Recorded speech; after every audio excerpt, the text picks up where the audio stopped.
I strike quickly, being moved. But thou art not quickly moved to strike.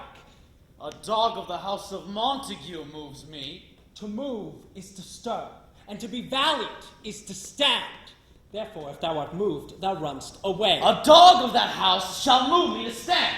I will take the wall of any man or maid of Montague's. That shows thee a weak slave, for the weakest goes to the wall. True. And therefore, women being the weaker vessels are ever thrust to the wall. Therefore, I will push Montague's men from the wall and thrust his maids to the wall. The quarrel is between our masters and us, their men. 'Tis all one. I will show myself a tyrant. When I have fought with the men, I will be civil with the maids and cut off their heads. I, their maiden heads, take it off if thou wilt! Oh, 'tis well thou art not fit. If thou hadst, draw thy tools. Here comes to the house of the Montague. Let us take the law on our side. Let them begin. I will frown as I pass by. I will bite my thumb at them, which is a disgrace to them if they bear it.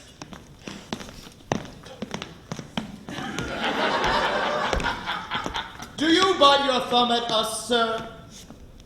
I do bite my thumb, sir. Do you bite your thumb at us, sir? No, sir.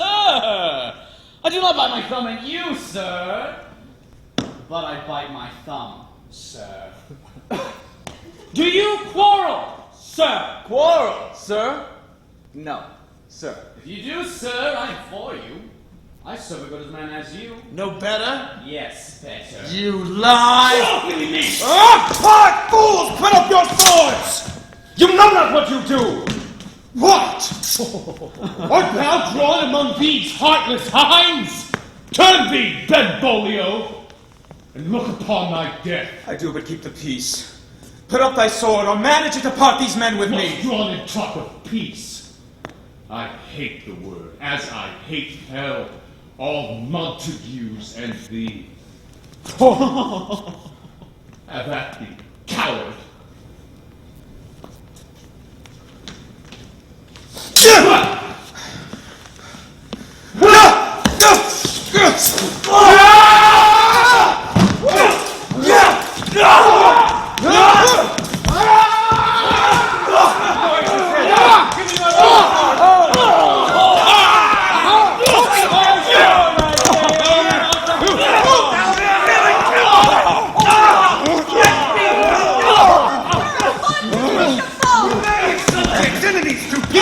On pain of torture, seize your mistempered weapons and hear the sentence of your moved priest.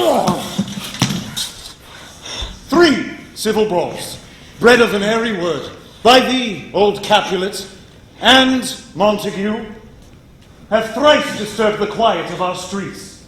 If ever you disturb our streets again, your lives shall pay the forfeit of the peace.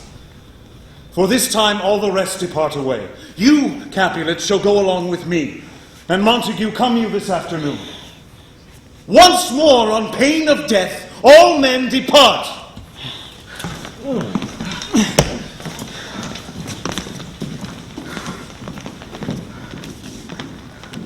Who set this ancient quarrel new abroach? Speak, nephew, were you by when it began? Here were the kinsmen of your adversary, and yours, fighting close ere I did approach. I drew to part them. In the instant came the fiery Tybalt with sword prepared. We interchanged many thrusts and blows till the prince came, who parted either part. Oh, where is Romeo? Saw you him today? Right glad am I he was not at this fray. Madam, an hour before the worshipped sun peered forth the golden window of the east, a troubled mind drove me to walk abroad. So early walking did I see your son. Towards him I made, but he was ware of me, and stole himself into the covert of the wood. Many a morning hath he there been seen, with tears augmenting the fresh morning's dew, adding to clouds more clouds with his deep sighs. But all so soon as the all-cheering sun should in the farthest east begin to dawn, away from light steals home my heavy son, shuts up his window, locks fair daylight out, and makes himself an artificial night.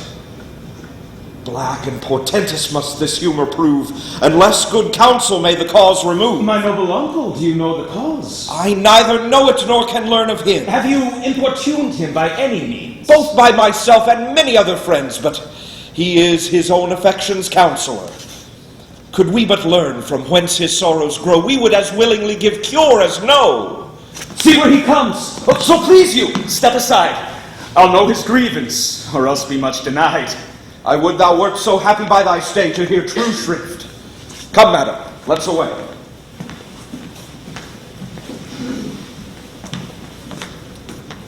Good morrow, cousin.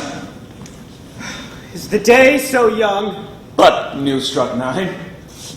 Ay me. Sad hours seem long. Was that my father that went hence so fast? It was. What? Sadness lengthens Romeo's hours. Not having that which having makes them short. In love. Out. Of love. Out of her favor where I am in love. Dost thou not laugh? No, cause I'd rather weep. Good-hearted what? At thy good heart's oppression. Why, such is love's transgression. Love is a smoke made with the fumes of sighs, being purged, a fire sparkling in lovers' eyes, being vexed, a sea nourished with loving tears. What is it else? A madness most discreet, a choking gall, and a preserving sweet. Farewell, my cousin. Soft, I will go along, and if you leave me so, you do me wrong. Tut, I have lost myself. I am not here. This is not Romeo. He's some other where. Tell me, in sadness, who is it that you love? In sadness, cousin, I do love a woman.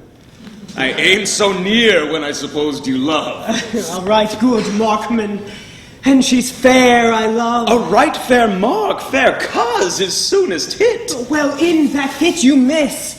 She'll not be hit with Cupid's arrow. She hath Dian's wit. Then she hath sworn that she will still live chaste. She hath, and in that sparing makes huge waste. For beauty, starved with her severity, cuts beauty off from all posterity.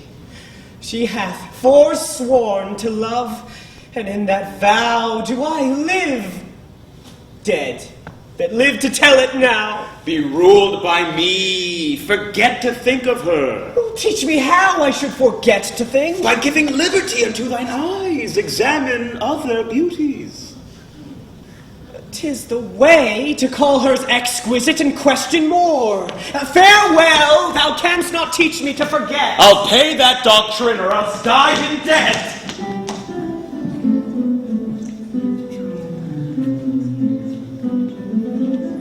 Montague is bound as well as I in penalty alike. And 'tis not hard, I think, for men so old as we to keep the peace. Of honorable reckoning are you both, and pity 'tis you lived at odds so long. But now, my lord, what say you to my suit? But saying o'er what I have said before, my child is yet a stranger in the world. She hath not seen the change of 14 years. Let 2 more summers wither in their pride, and we methink her ripe to be a bride. Younger than she, our happy mother's maid. And too soon marred are those so early made. Earth hath swallowed all my hopes, but she's the hopeful lady of my earth. But woo her, gentle Paris, get her heart. My will to her consent is but a part, and she agreed within her scope of choice lies my consent and fair according voice. This night I hold an old accustomed feast, whereto I have invited many a guest, such as I love, and you among the store. One more, most welcome, makes my number more. Come go with me. Go, Sirrah! Trudge about through fair Verona, find those persons out whose names are written there, and to them say, my house and welcome on their pleasure stay.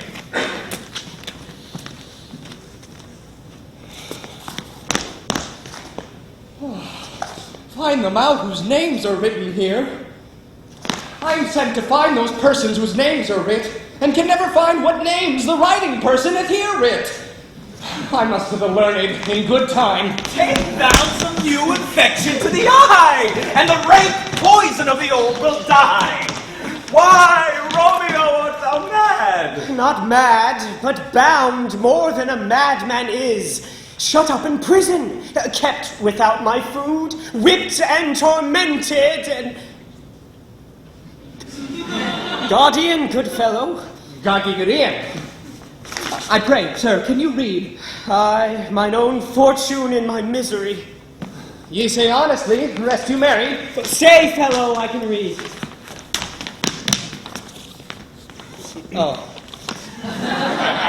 Signor Martino and his wife and daughters, Signor Placentio and his lovely nieces, mine uncle Capulet, his wife and daughters, my fair niece Rosaline, Signor Valencio and his cousin Tybalt, Lucio and the lively Helena. A fair assembly. Whither should they come? Up. Whither to supper? To our house. Whose house? My master's. Indeed, I should have asked you that before. Now I'll tell you without asking. My master is the great rich Capulet. And if you be not of the house of Montagues, I pray, come and crush a cup of wine. Rest you merry. At this same ancient feast of Capulet sups the fair Rosaline, whom thou so loves. Go thither, and with unattainted eye compare her face with some that I will show, and I will make thee think thy swan a crow. One fairer than my love, the all-seeing sun ne'er saw her match since first the world begun. You saw her fair, none else being by, herself poised with herself in either eye, but in that crystal scales, let there be weighed your lady's love against some other maid that I will show you shining at this feast, and she shall scant show well that now shows best. I'll go along, no such sight to be shown, but to rejoice in the splendor of mine own. Nurse, where's my daughter? Call her forth to me. Now, by my maidenhead, a 12-year-old, I bade her come. What lamb? What, Lady Bird? God forbid, where's this girl? What, Juliet? Oh no! Who called? Your mother. Madam, I am here. What is your will? This is the matter. Nurse, thou knowest my daughter's of a pretty age. Faith, I can tell her age unto an hour. She's not 14. She's not 14. Even her odd of all days in the year, come Lammas Eve at night shall she be 14. Susan and she, God rest all Christian souls, were of an age. Well, Susan is with God. She was too good for me. But, as I said, on Lammas Eve at night shall she be 14. That shall she. Nay, I remember it well. 'Tis since the earthquake now 11 years, and she was weaned, I never shall forget it, of all the days of the year upon that day. For I had then laid wormwood to my dug, sitting in the sun under the dove house wall. My lord and you were then at Mantua. Nay, I do bear a brain. But as I said, when it did taste the wormwood on the nipple of my dug and felt it bitter, pretty fool, to see it tetchy and fall out with the dug. Shake, quoth the dove house. 'Twas no need, I trow, to bid me trudge. And since that time, it is 11 years. For then she could stand high, low, nay, by the root. She could have run and waddled all about. For even the day before, she broke her brow, and then my husband, God be with his soul, it was a merry man, took up the child. Yea, quoth he, dost thou fall upon thy face? Thou wilt fall backward when thou hast more wit, wilt thou not? And by my holy name, the pretty wretch left crying and said, to see now how the jest shall come about! I warrant that I should live 1,000 years, I never shall forget it. Wilt thou not, fool, quoth he, and pretty fool, it stinted and said, What say thee, hold thy peace.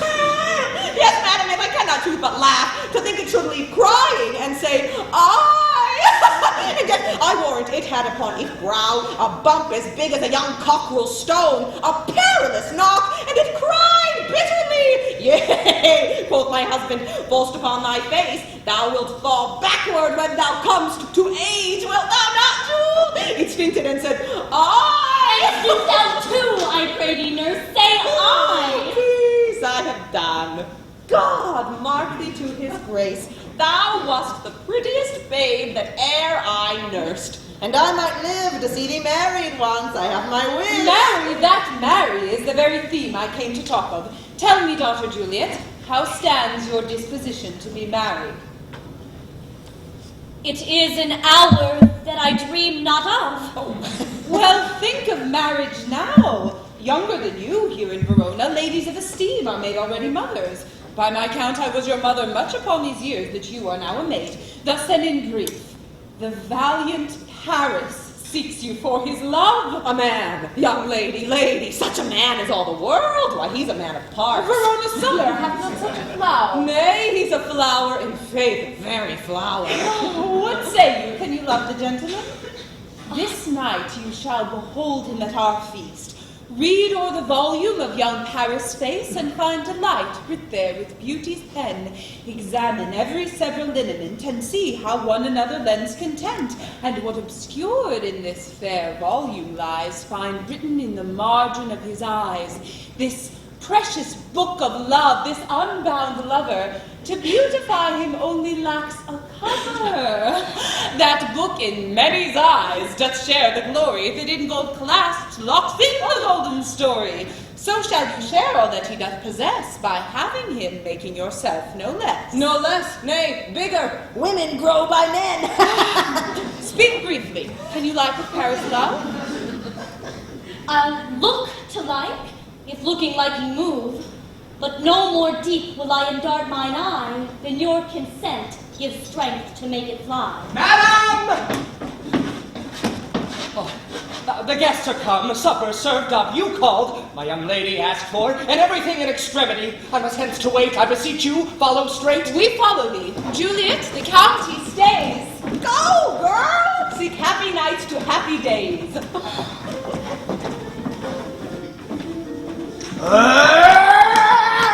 We'll measure them a measure and be gone. I am not for this ambling. Nay, gentle Romeo, we must have you dance. Not I, believe me. You have dancing shoes with nimble soles. I have a soul of lead, so stakes me to the ground. I cannot move. You are a lover. Borrow Cupid's wings and soar with them above a common bound. I am too sore and pierced with his shaft to soar with his light feathers, and to bound I cannot bound a pitch above woe.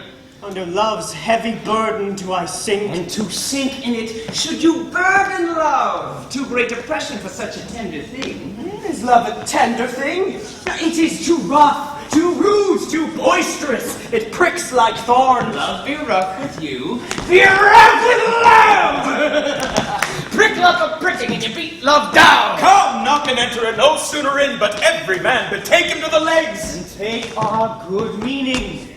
For our judgment sits 5 times, and that ere once in our 5 wits. And we mean well in going to this mask, but 'tis not wit to go. Why?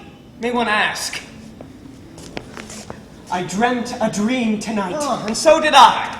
Well, what was yours? That dreamers often lie. In bed, asleep, while they do dream things true. Oh, then I see Queen Mab hath been with you. Well, she's the fairy's midwife, and comes in shape no bigger than an agate stone on the forefinger of an alderman, drawn by a team of little atomies over men's noses as they lie asleep.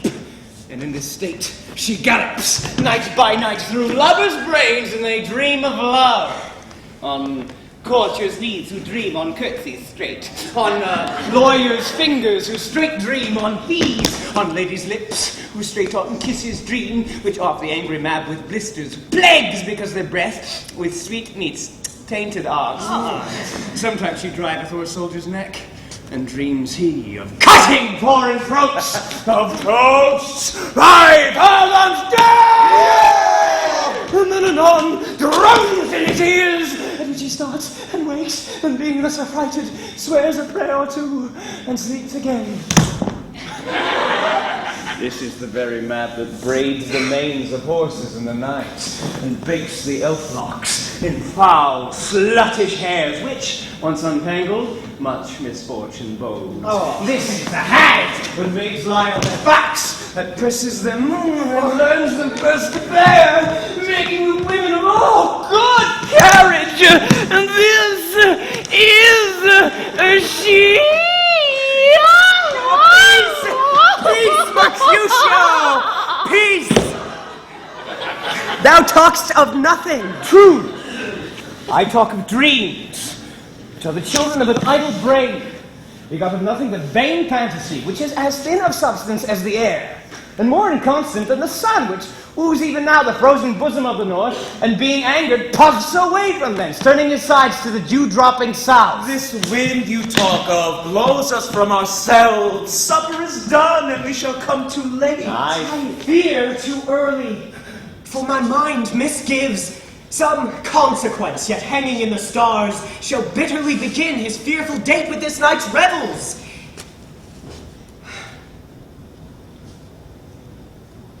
But he that hath the steerage of my course, direct my sail. On, lusty gentlemen!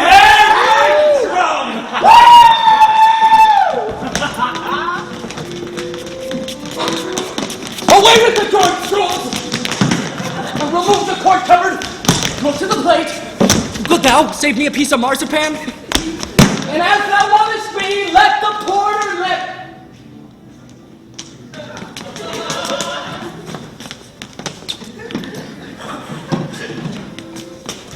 I'm ready! Potpan! Cheerly, friends, be brisk a while, and let the longer liver take all! Welcome, gentlemen! Ah, my mistresses, which of you all will now deny to dance? She that makes dainty, she I'll swear has corn. I can hear you now. Welcome, gentlemen! I have seen the day that I have worn a visor and could tell a whispering tale in a fair lady's ear, such as would please. 'Tis gone. 'Tis gone, 'tis gone. You are welcome, gentlemen. Come, musicians, play!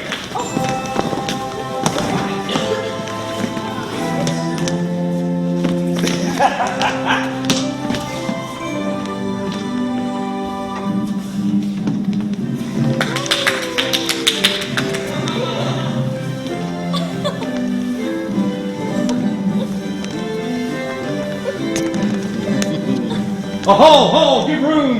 And foot it, girls, for like you age. Turn the table up.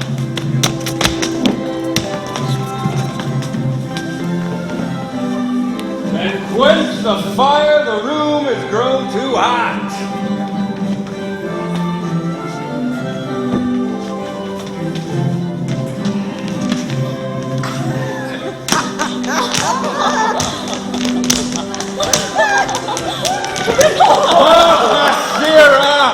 Yes, thou look for God!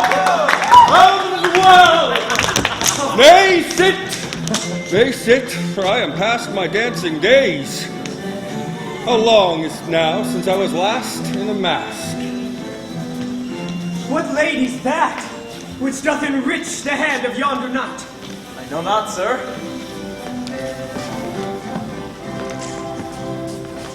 Oh, she doth teach the torches to burn bright.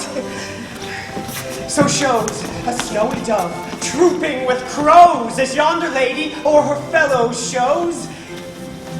The measure done, I'll watch her place of stand, and touching hers make blessed my rude hand. Did my heart love till now?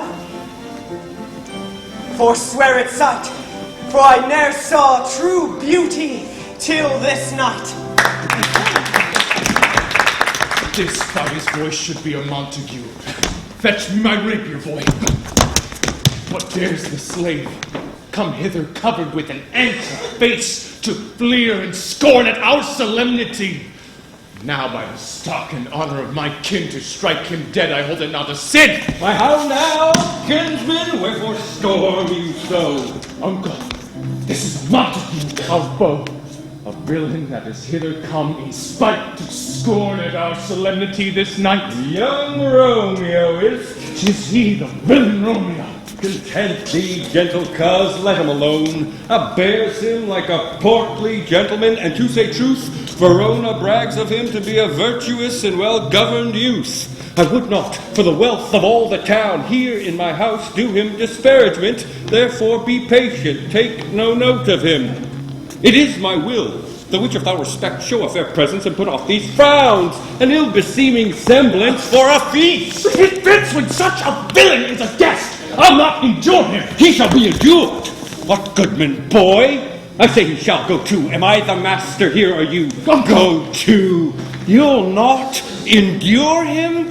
God shall mend my soul. You'll make a mutiny among the guests. You will set cock a hoop. You'll be the man. Oh, 'tis a shame. Go too, go too. You are a saucy boy. Is it so indeed? You must contrary me. Marry, 'tis time. Hey! Well said, my hearts. You are a princox. Go, be quiet, or more light, for shame. I'll make you quiet. What? Cheerly, my heart.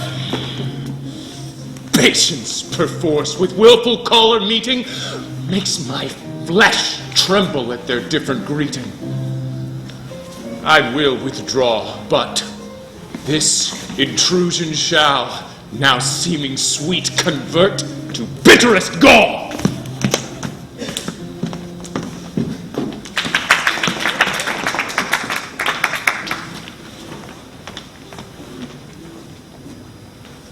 If I profane with my unworthiest hand this holy shrine, the gentle sin is this: my lips to blushing pilgrims did ready stand, to smooth that rough touch with a tender kiss. Good pilgrim, you do wrong your hands too much. Which mannerly devotion shows in this? For saints have hands that pilgrims' hands do touch, and palm to palm is holy palmer's kiss. Have not saints lips and holy palmers too? I, pilgrim, lips that they must use in prayer.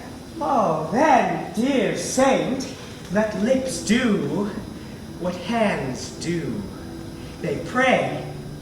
Grant thou, lest faith turn to despair. Saints do not move, though grant for prayer's sake. Then move not while my prayer's effect I take.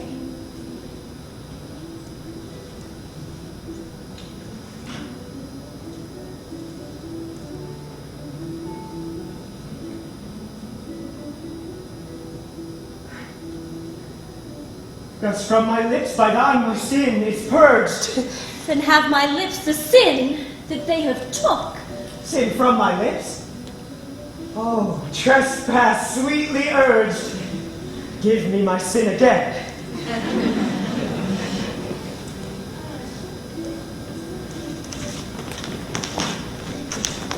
You kissed by the book. Madam, your mother craves a word with you. What is her mother? Married bachelor. Her mother is the lady of the house. I nursed her daughter that you talked withal. I tell you, he that can lay hold of her shall have the chinks. Is she a Capulet? Oh, my life is my foe's debt. Away, be gone, the sport is at the best. Aye, so I fear the more is my unrest. I thank you, honest gentlemen. Good night. More torches here. Come on then, let's to bed. By my faith, it waxes late. I'll to my rest. Come hither, nurse. What is yond gentleman? I know not. Go ask his name. If he be married, my grave is like to be my wedded bed.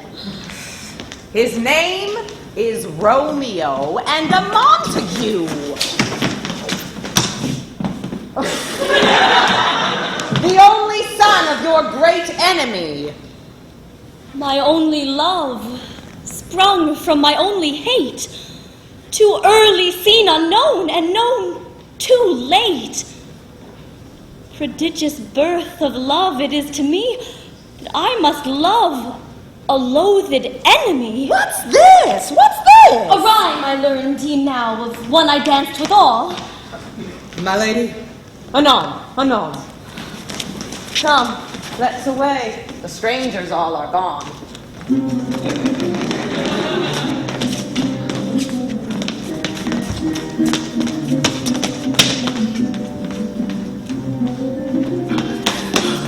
Oh, can I go forward when my heart is here?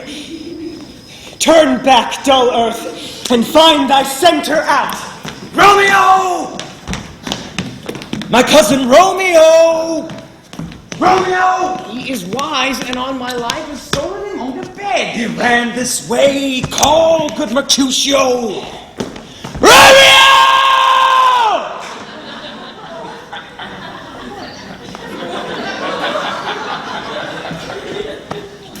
Humors. Madman. Passion! Lover. Appear thou in the likeness of a son. Speak but one word and I am satisfied. Cry me, but I me. Pronounce but love and dove. Oh, he heareth not, he moveth not, he stirreth not. The ape is dead, and I must conjure him.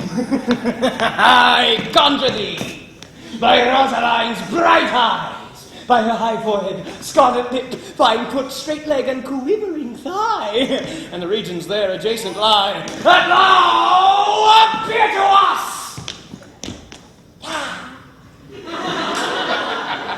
Come, he hath hid himself among these trees to be consorted with the humorous night. Blind is his love, and best befits the dark. If love be blind, love cannot hit the mark. Oh, Romeo, that she were an open arse, and thou a poprin pear.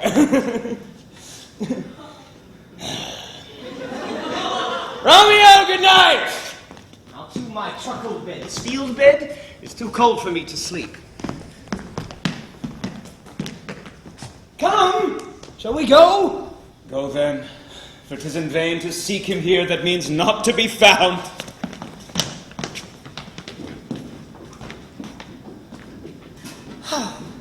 He jests at scars that never felt the wound. But soft, what light through yonder window breaks? It is the east, and Juliet is the sun. Arise, fair sun, and kill the envious moon, who is already sick and pale with grief that thou, her maid, art far more fair than she. It is my lady. Oh, it is my love. Oh, that she knew she were. She speaks. Yet she says nothing. What of that? Her eye discourses. I will answer it. I am too bold. 'Tis not to me she speaks. Oh, two of the fairest stars in all the heaven, having some business to entreat her eyes to twinkle in their spheres till they return. What if her eyes were there, they in her head? The brightness of her cheek would shame those stars as daylight doth a lamp. Her eyes in heaven would through the airy region stream so bright that birds would sing and think it were not night. Oh, see how she lays her cheek upon her hand. Oh, that I were a glove upon that hand, that I might touch that cheek. Ay me. She speaks. Oh, speak again, bright angel. For thou art as glorious to this night, being o'er my head as is a winged messenger of heaven that sails upon the bosom of the air.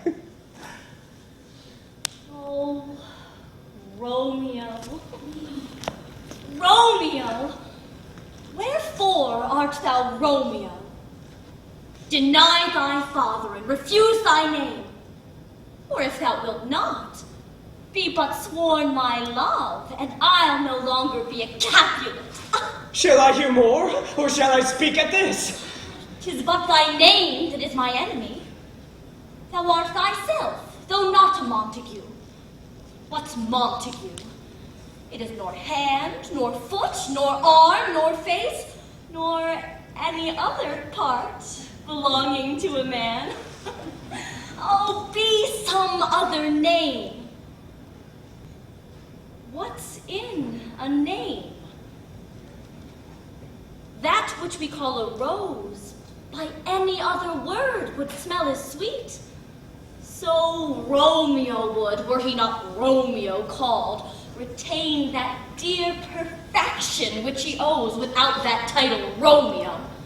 Doff thy name, and for thy name, which is no part of thee, take all myself. I take thee at thy word. Call me but love, and I'll be new baptized. Henceforth I never will be Romeo. What man art thou that thus bescreened in night so stumblest on my counsel? By name, I know not how to tell thee who I am. My name, dear saint, is hateful to myself, because it is an enemy to thee. Had I it written, I would tear the word. My ears have not yet drunk 100 words of thy tongue's uttering, yet I know the sound. Art thou not Romeo and a Montague? Neither, fair maid, if either thee dislike. How camest thou hither? Tell me, and wherefore? The orchard walls are high and hard to climb, and the place death, considering who thou art, if any of my kinsmen find thee here. With love's light wings did I o'erperch these walls, for stony limits cannot hold love out. And what love can do, that dares love attempt. Therefore thy kinsmen are no stop to me. If they do see thee, they will murder thee. Alack, there lies more peril in thine eye than 20 of their swords. Look thou but sweet, and I am proof against their enmity. I would not for the world they saw thee here. I have night's cloak to hide me from their eyes. And but thou love me, let them find me here. My life were better ended by their hate than death prorogued wanting of thy love. By whose direction foundst thou out this place? By love, that first did prompt me to inquire. He lent me counsel, I lent him eyes. I am no pilot, yet wert thou as far as that vast shore, wast with the farthest sea, I should adventure for such merchandise. Thou know'st the mask of night is on my face, else would a maiden blush bepaint my cheek. For that which thou hast heard me speak tonight, fain would I dwell on form. Fain deny what I have spoke, but fair will compliment. Dost thou love? I know thou wilt say aye, and I will take thy word. Yet if thou swearest, thou mayst prove false. At lovers' perjuries, they say Jove laughs. Oh, gentle Romeo, if thou dost love, pronounce it faithfully, or if thou thinkst I am too quickly won, I'll frown and be perverse and say thee nay, so thou wilt woo, but else not for the world.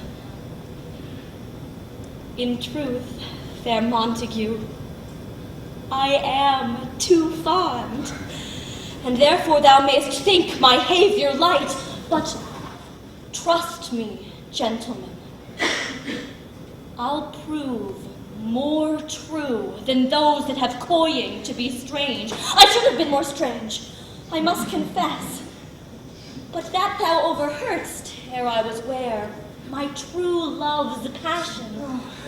Therefore, pardon me, and not impute this yielding to light love, which the dark night hath so discovered. Lady, by yonder blessed moon, I vow, that tips with silver all these fruit tree tops. Oh, swear not by the moon, the inconstant moon that monthly changes in her circled orb, lest that thy love prove likewise variable. What shall I swear by? Do not swear at all, or if thou wilt, swear by thy gracious self, which is the god of my idolatry, and I'll believe thee. If my heart's But do not swear. Although I joy in thee, I have no joy of this contract tonight. It is too rash, too sudden, too unadvised, too like the lightning that does cease to be ere one can say it lightens. Sweet, good night. This bud of love by summer's ripening breath may prove a beauteous flower when next we meet. Good night. Good night.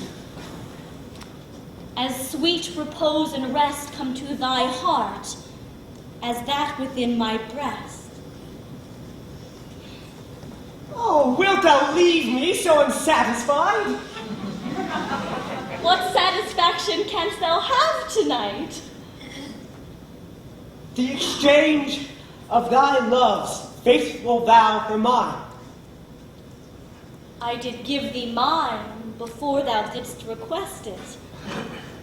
And yet, I would it were to give again.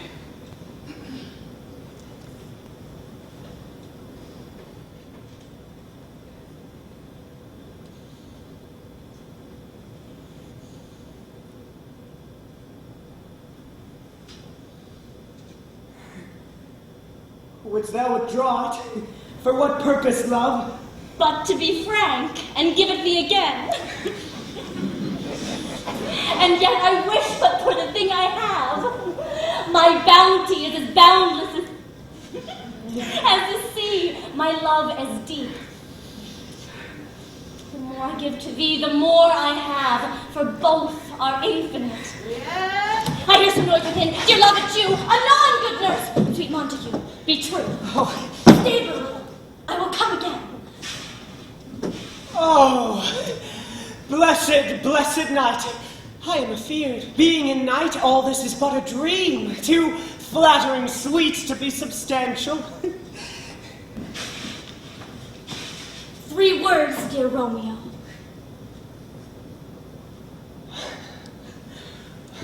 And good night, indeed.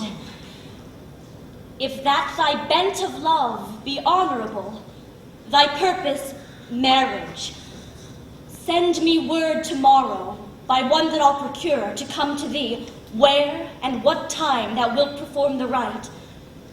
And all my fortunes at thy foot I'll lay, and follow thee, my lord, throughout the world. I come anon, but if thou mean'st not well, I do beseech thee. By and by I come! To cease thy strife and leave me to my grief. Tomorrow will I send. So thrive my soul. 1,000 times good night. 1,000 times the worse to want thy light.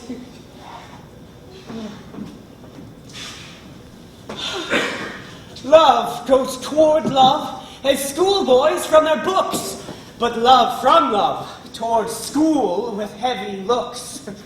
Hist, Romeo! Hist!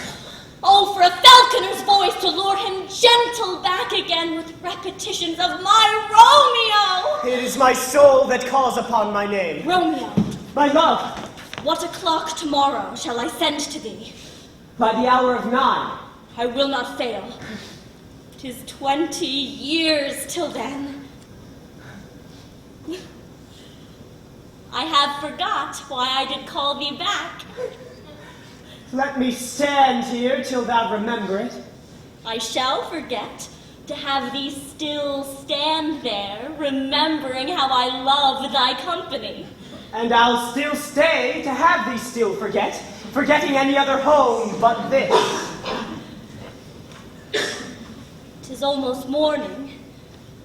I would have thee gone, and yet no further than a wanton's bird that lets it hop a little from his hand, and with a silken thread plucks it back again, so loving jealous of his liberty.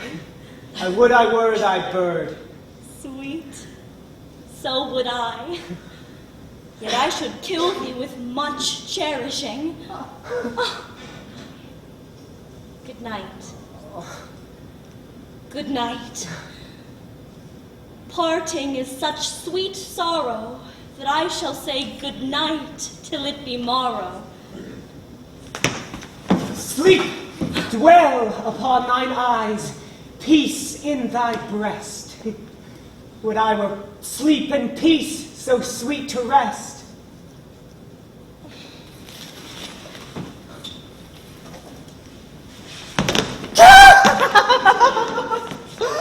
Oh. Thus will I to my ghostly friar's close cell his help to crave, and my dear hap to tell.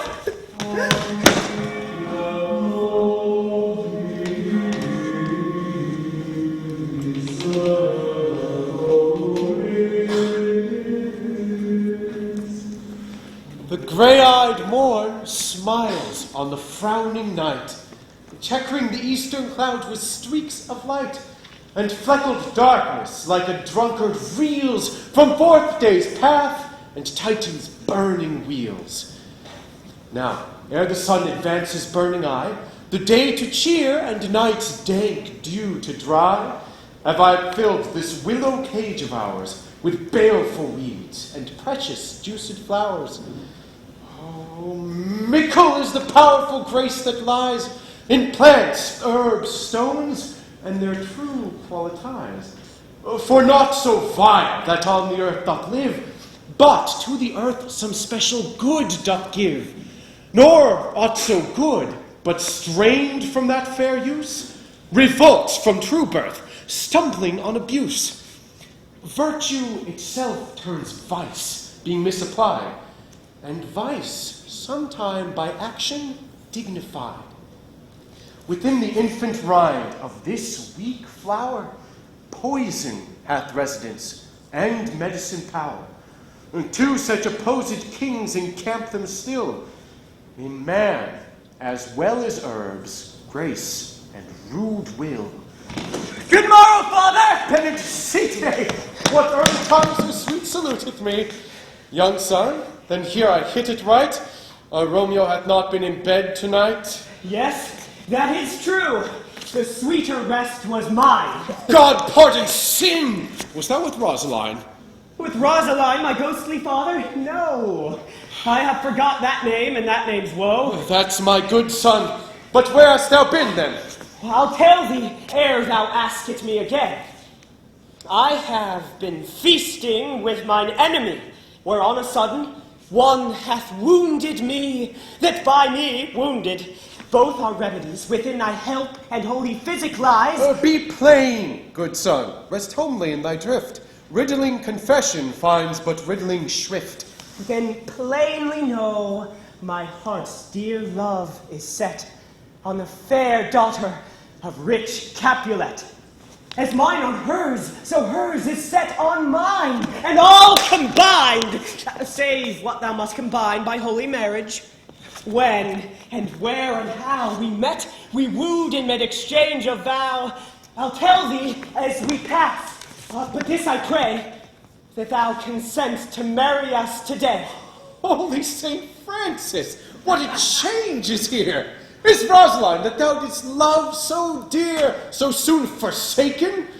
Young men's love then lies, not truly in their hearts, but in their eyes. Lo, here upon thy cheek a stain doth sit, of an old tear that is not washed off yet, and art thou changed. Pronounce this sentence then. Women may fall when there's no strength in men, Well, thou chidst me off for loving Rosaline. For doting, not for loving, pupil mine. And badst me bury love. Not in a grave, to lay one in, another out to have. I pray thee, chide me not. Her I love now, doth grace for grace and love for love allow. The other did not so. Oh, she knew well, thy love did read by rote that could not spell. But come, young waverer, come, go with me. In one respect I'll thy assistant be, for this alliance may so happy prove to turn your household's rancor to pure love. Let us hence! I stand on sudden haste! Wisely and slow, they stumble that run fast.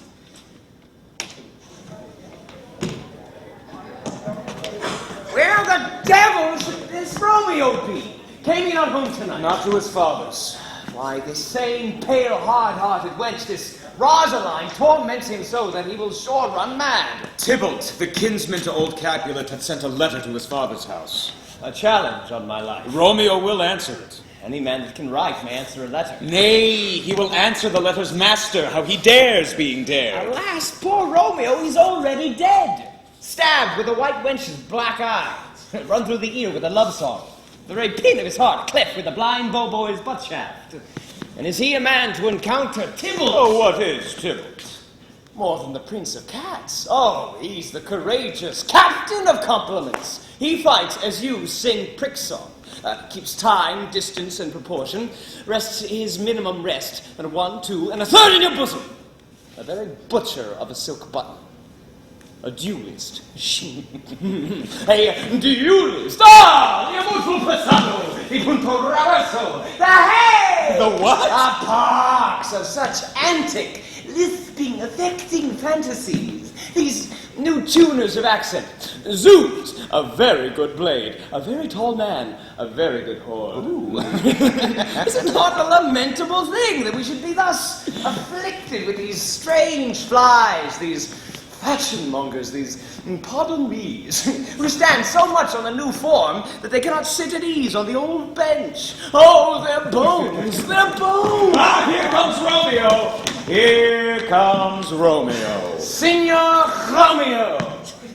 Bonjour! As a French salutation for your French slop. You gave us the counterfeit fairly last night. Good morrow to you both. What counterfeit did I give you? The slip, sir, the slip. Can you not conceive? Pardon, Mercutio. My business was great.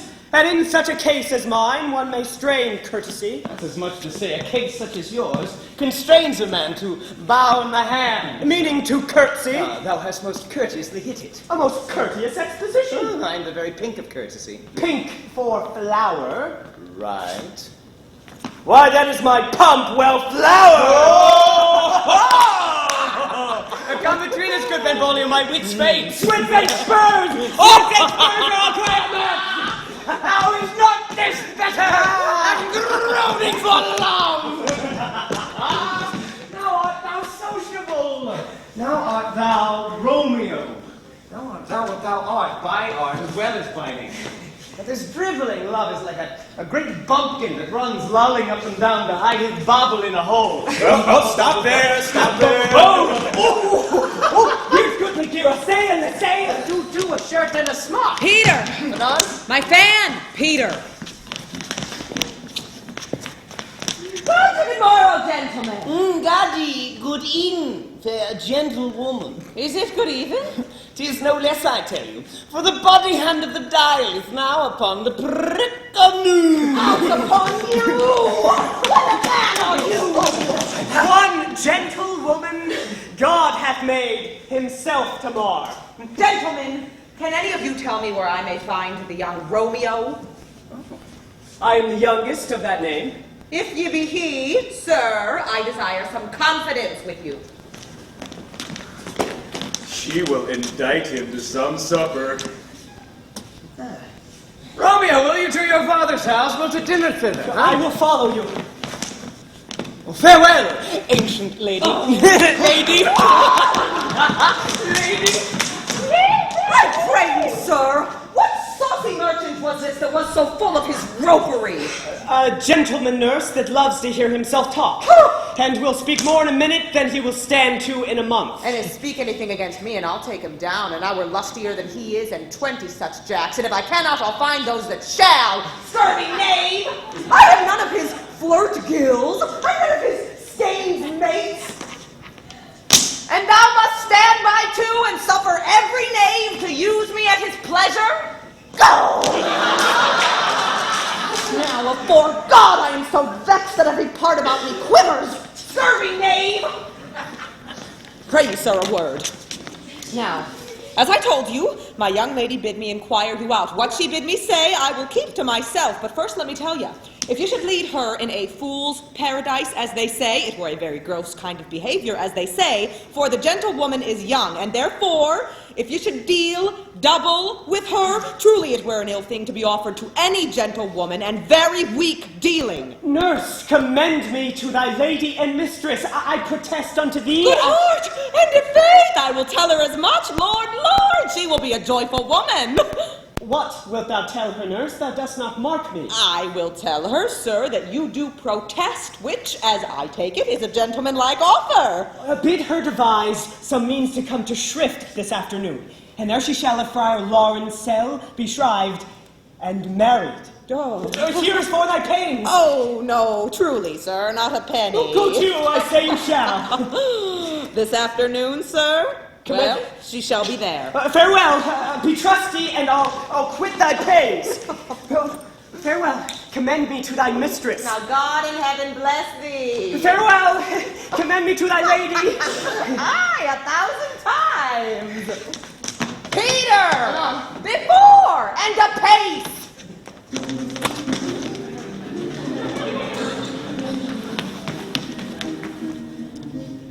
The clock struck 9 when I did send the nurse. In half an hour she promised to return. Perchance she cannot meet him. That's not so. Oh, she is lame. Love's herald should be thoughts, which 10 times faster glides in the sun's beams, driving back shadows over lowering hills. Therefore do nimble-pinioned doves draw love, and therefore hath the wind swift Cupid wings. Now is the sun upon the hindmost hill of this day's journey, and for 9 to 12 is 3 long hours that she is not come. But old folks, many fain as they were dead, unwieldy, heavy, slow, and pale as lead. Oh God, she comes! Oh, honey nurse, what news? Hast thou met with him? Send thy man away. Peter, stay at the gate.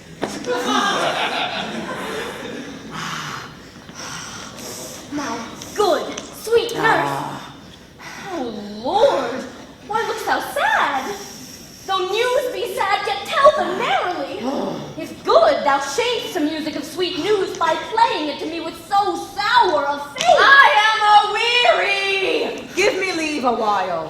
Fie. How my bones ache, what a jaunts have I! Would thou hadst my bones, and I thy news. Nay, come, I pray thee, speak. Good nurse, speak. Jesu, what haste! Can you not stay a while? Do you not see that I am out of breath? How art thou out of breath, when thou hast breath to say to me that thou art out of breath? The excuse that thou dost make in this delay is longer than the tale thou dost excuse.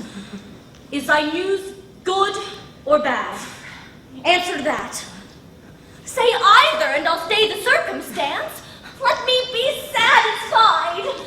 Is good or bad? Well, you have made a simple choice. You know not how to choose a man. Romeo? No, not he. Though his face be better than any man's, yet his leg excels all men's, and for a hand and a foot and a body, though they be not to be talked on, yet they are past compare. He is not the flower of courtesy, yet I'll warrant him as gentle as a lamb. Go thy ways, wench, serve God. What, have you dined at home? No, but all this did I know before. What says he of our marriage? What of that? Lord, how my head aches. What a head have I.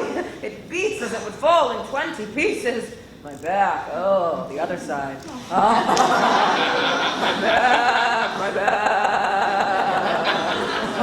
Beshrew your heart for sending me about to catch my death with jouncing up and down. In faith, I'm sorry thou art not well.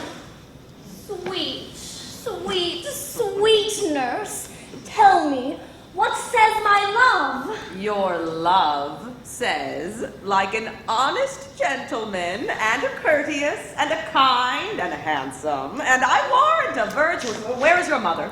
Where is my mother? Why, she is within. Where should she be? How oddly thou repliest. Your love says, like an honest gentleman, where is your mother? God's lady, dear, are you so hot? Is this the poultice for my aching bones? Henceforward, do your messages yourself. Here's such a coil. Come, what says Romeo? Have you got leave to go to Shrift today? I have. Then hie you hence to Friar Laurence' cell. There stays a husband to make you a wife. Now comes the wanton blood up in your cheeks. They'll be in scarlet strait at any news. Hie you to church. I must another way. I am the drudge and toil in your delight. But you shall bear the burden soon at night. Go, I'll to dinner. Hie you to the cell. Hide a high fortune, honest nurse. Farewell.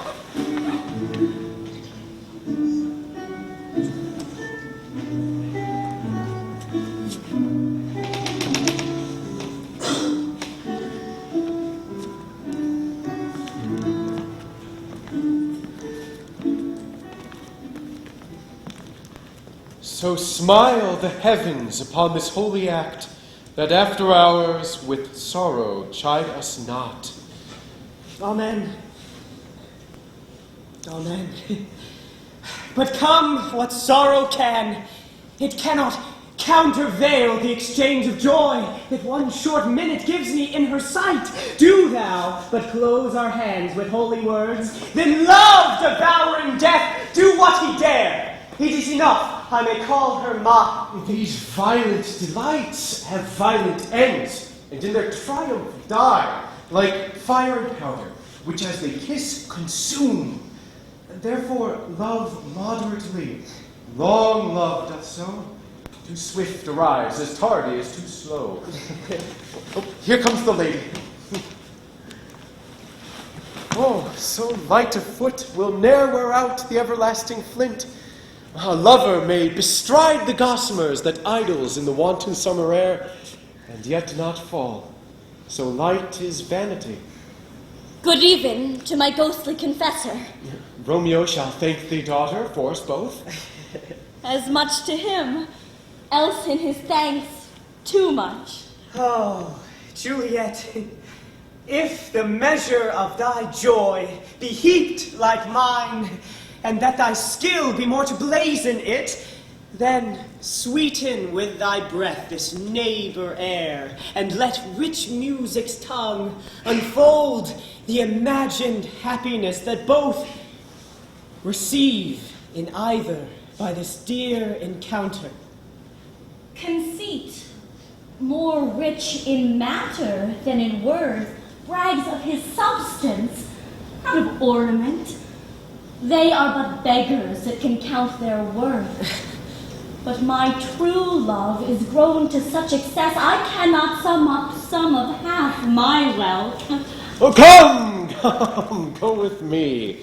And for we shall not stay alone.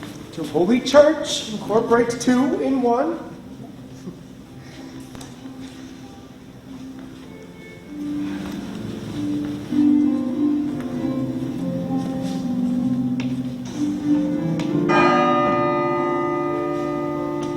I pray thee, good Mercutio, let's retire.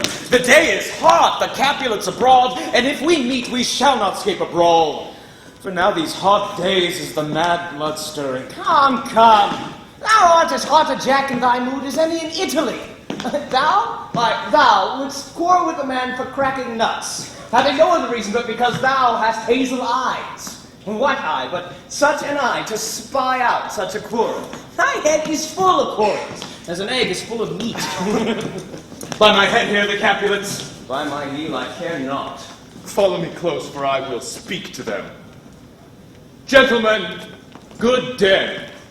A word with one of you. But one word with one of us? Couple it with something. Make it a word and a blow. Oh, you shall find me apt enough to that, sir, if you will give me occasion. Ah, but would you take some occasion without the giving? Mercutio, thou consorts with Romeo? Zoons, consort? What? Dost thou make us minstrels? And thou make minstrels of us. Look to hear nothing but discords. Here's my fiddlestick. Here's it shall make you dance. Come, consort. We talk here in the public haunt of men. Either withdraw to some private place or reason coldly of your grievances, or else depart. Here all eyes gaze on us. Men's eyes were made to look, and let them gaze. I will budge for no man's pleasure. Well, peace be with you. Here comes my man. Romeo! The love I bear thee can afford no better term than this. Thou art a villain. Tybalt, the reason that I have to love thee doth much excuse the appertaining rage to such a greeting. Villain am I none. Therefore farewell, I see thou know'st me not. Boy, this shall not excuse the injuries that thou hast done me. Therefore turn and arm. I do protest I never injured thee, but love thee better than thou canst devise, till thou shalt know the reason of my love. And so, good Capulet, which name I tender as dearly as mine own, be satisfied. God, vile, dishonorable suspicion! Tybalt! You rat catcher! Will you walk? What wouldst thou have with me? Oh, good king of cats, nothing but one of your 9 lives. Oh, I am for you. Gentle Mercutio, put thy rapier up! Come, sir, your pisado.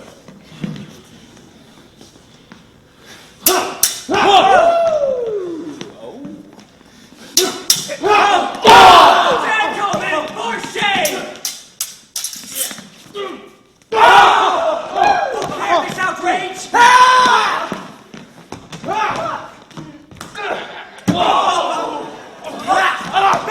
Tybalt! Back! Mercutio!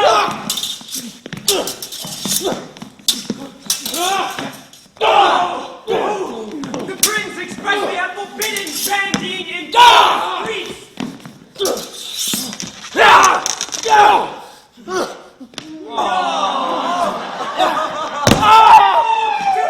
Good Mercutio!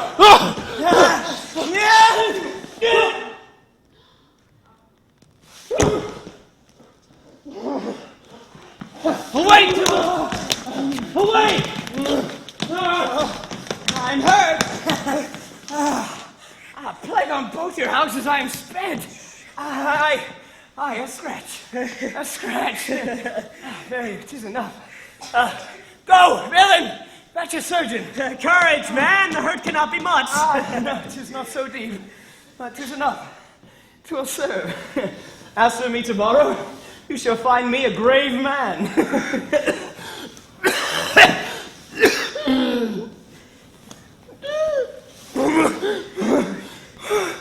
I'm peppered, I warrant, for this world. A plague on both your houses. What a cat to scratch a man to death. A braggart, a rogue, a villain that fights with a book of arithmetic. Now, why the devil came you between us? I was hurt under your arm. I thought all for the best. Help me into some house, Benvolio, or I shall faint. A plague on both your houses! They have made worms meat of me. I have it. And soundly too. Your houses!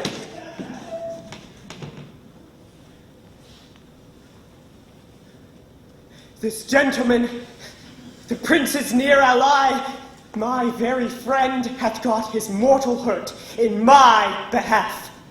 My reputation stained with Tybalt's slander. Tybalt, that an hour hath been my cousin. Oh, sweet Juliet, thy beauty hath made me effeminate, and in my temper softened valor's steel. Romeo, brave Mercutio is dead. This day's black fate on more days doth depend. This but begins the woe, others must end. Here comes the fiery Tybalt back again. He come in triumph and Mercutio slain. Away to heaven, respective lenity, and fire and fury be my conduct now. Now, Tybalt, take the villain back again that late thou gavest me. For Mercutio's soul is but a little way above our heads. Stay for thine to keep him company. Either thou or I, or both must go with him. Thou wretched boy that didst consort in here, shalt with him hence!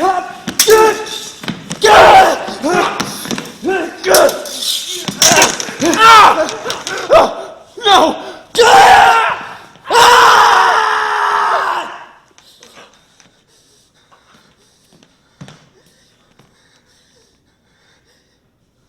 Romeo, away. Be gone. The citizens are up and Tybalt slain. Stand not amazed, the prince will doom thee dead that thou art taken. Hence be gone, away! Oh, I am fortune's fool! Why dost thou stay?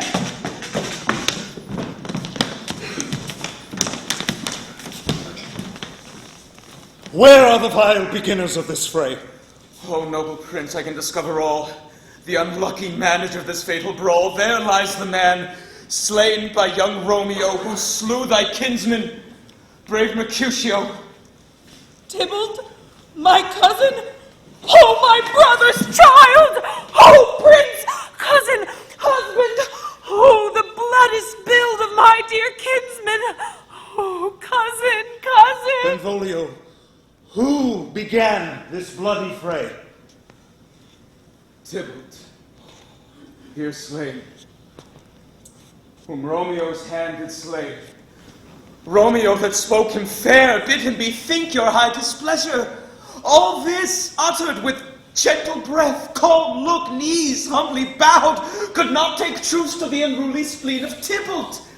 But that he tilts with piercing steel at bold Mercutio's breast, who all as hot turns deadly point to point. Romeo, he cries aloud, "Ho, friends! Friends, part!" And twixt them rushes, underneath whose arm an envious thrust from Tybalt hid the life of stout Mercutio. And then Tybalt fled. But by and by comes back to Romeo, who had but newly entertained revenge, and to it they go like lightning, for ere I could draw to part them was stout Tybalt slain. And as he fell, did Romeo turn and fly. This is the truth, or let Benvolio die. He is a kinsman to the Montague. Affection makes him false, he speaks not true. Some 20 of them fought in this black strife, and all those 20 could but kill one life.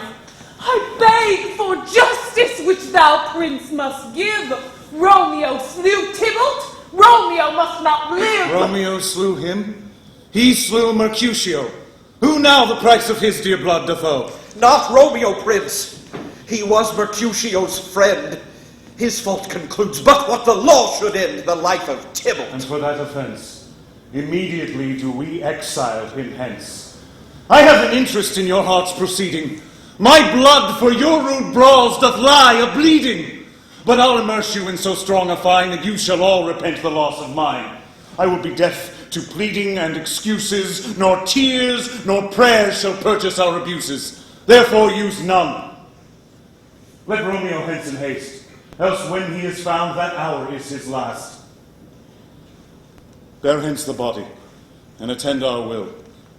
Mercy thus murders, pardoning those that kill.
and bring in cloudy night immediately.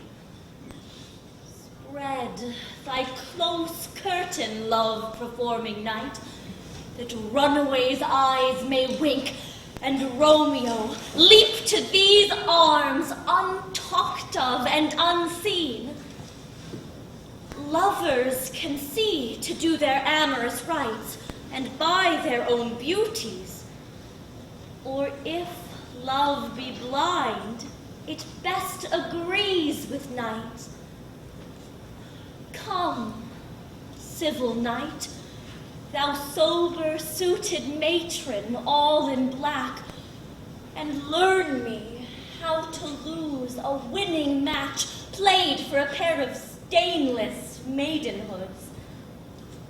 Hood my unmanned blood, bating in my cheek with thy black mantle, till strange love grown bold, think true love acted, simple modesty.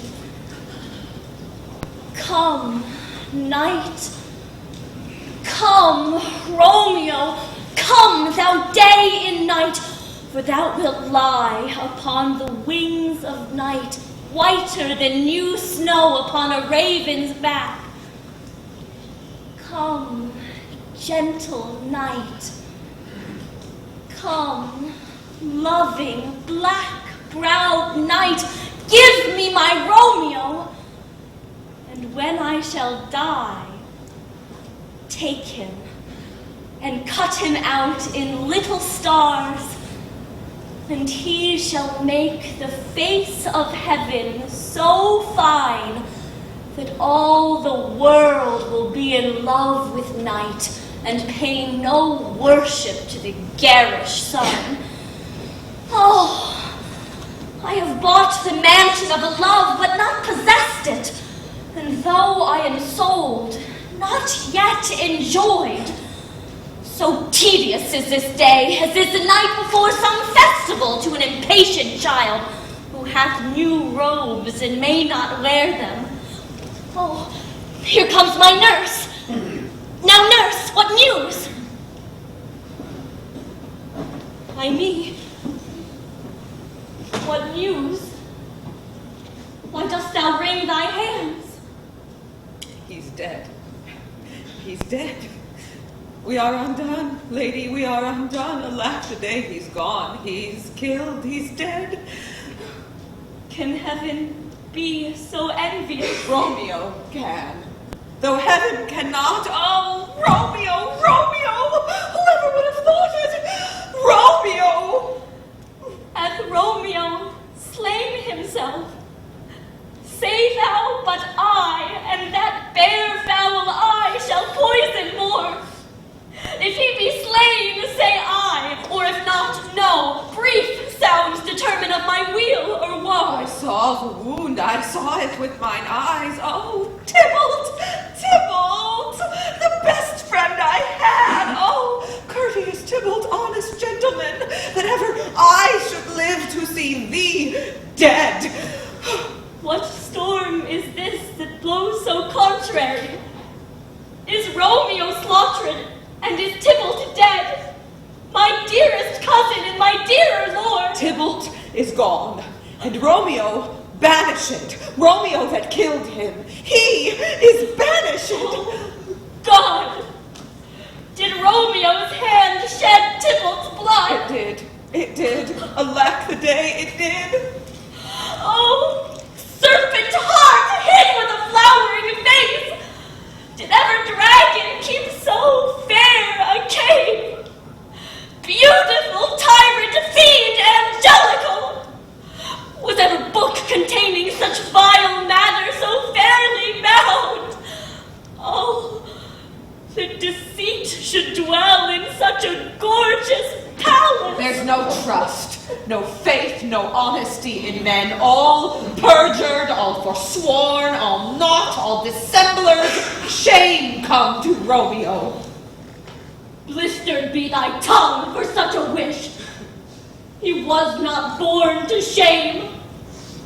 Upon his brow, shame is ashamed to sit. For 'tis a throne where honor may be crowned sole monarch of the universal earth. Oh, what a beast was I to chide him! Will you speak well of him that killed your cousin? Shall I speak ill of him that is my husband? Poor my lord, what tongue shall smooth thy name when I, thy 3 hours' wife, have mangled it? But wherefore, villain, didst thou kill my cousin? That villain cousin would have killed my husband. Back, foolish tears, back to your native spring. My husband lives, that Tybalt would have slain, and Tybalt dead, that would have slain my husband. All this is comfort. Wherefore weep I then? Tybalt is dead, and Romeo banished. That banished, that one word banished had slain 10,000 Tybalts. Tybalt's death was woe enough if it had ended there, or if sour woe delights in fellowship, and neatly will be ranked with other griefs, why followed not when she said Tybalt's dead? Thy father, or thy mother, nay, or both, which modern lamentation might have moved, but which a rearward following Tybalt's death, Romeo is banished. To speak that word is father, mother, Tybalt, Romeo, Juliet, all slain, all dead. Romeo is banished. There is no end, no limit, measure bound in that word's death. No words can that woe sound. Where is my father and my mother, nurse? Weeping and wailing over Tybalt's corpse. Will you go to them? I will bring you thither. Wash they his wounds with tears. Mine shall be spent when theirs are dry, for Romeo's banishment. Come, nurse, I'll to my wedding bed, and death, not Romeo, take my maidenhead. I to your chamber. I'll find Romeo to comfort you. I wot well where he is. Harkee, your Romeo will be here at night. I'll to him. He is hid at Laurence's cell. Oh, find him.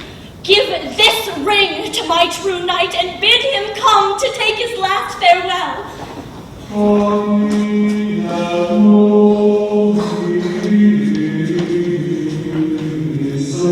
Romeo, come forth, thou fearful man. Father, what news? What is the prince's doom? Not body's death, but body's banishment. Huh. Banishment? Be merciful, say death. For exile hath more terror in his look, much more than death. Do not say banishment. Here from Verona art thou banished.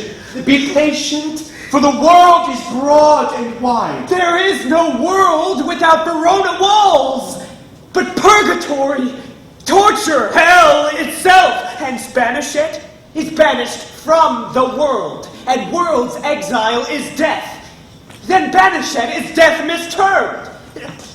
Calling death banished, thou cutt'st my head off with a golden axe, and smilest upon the stroke that murders me. Oh, deadly sin! Rude unthankfulness! Thy fault, our law caused death. But the kind prince, taking thy part, hath rushed aside the law, and turned that black word, death, to banishment. This is dear mercy, and thou seest it not. 'Tis torture and not mercy. Heaven is here where Juliet lives, and every cat and dog and little mouse, every unworthy thing, live here in heaven and may look on her. But Romeo may not. More validity, more honorable state, more courtship lives in carrion flies than Romeo. They may seize on the white wonder of dear Juliet's hand and steal immortal blessings from her lips.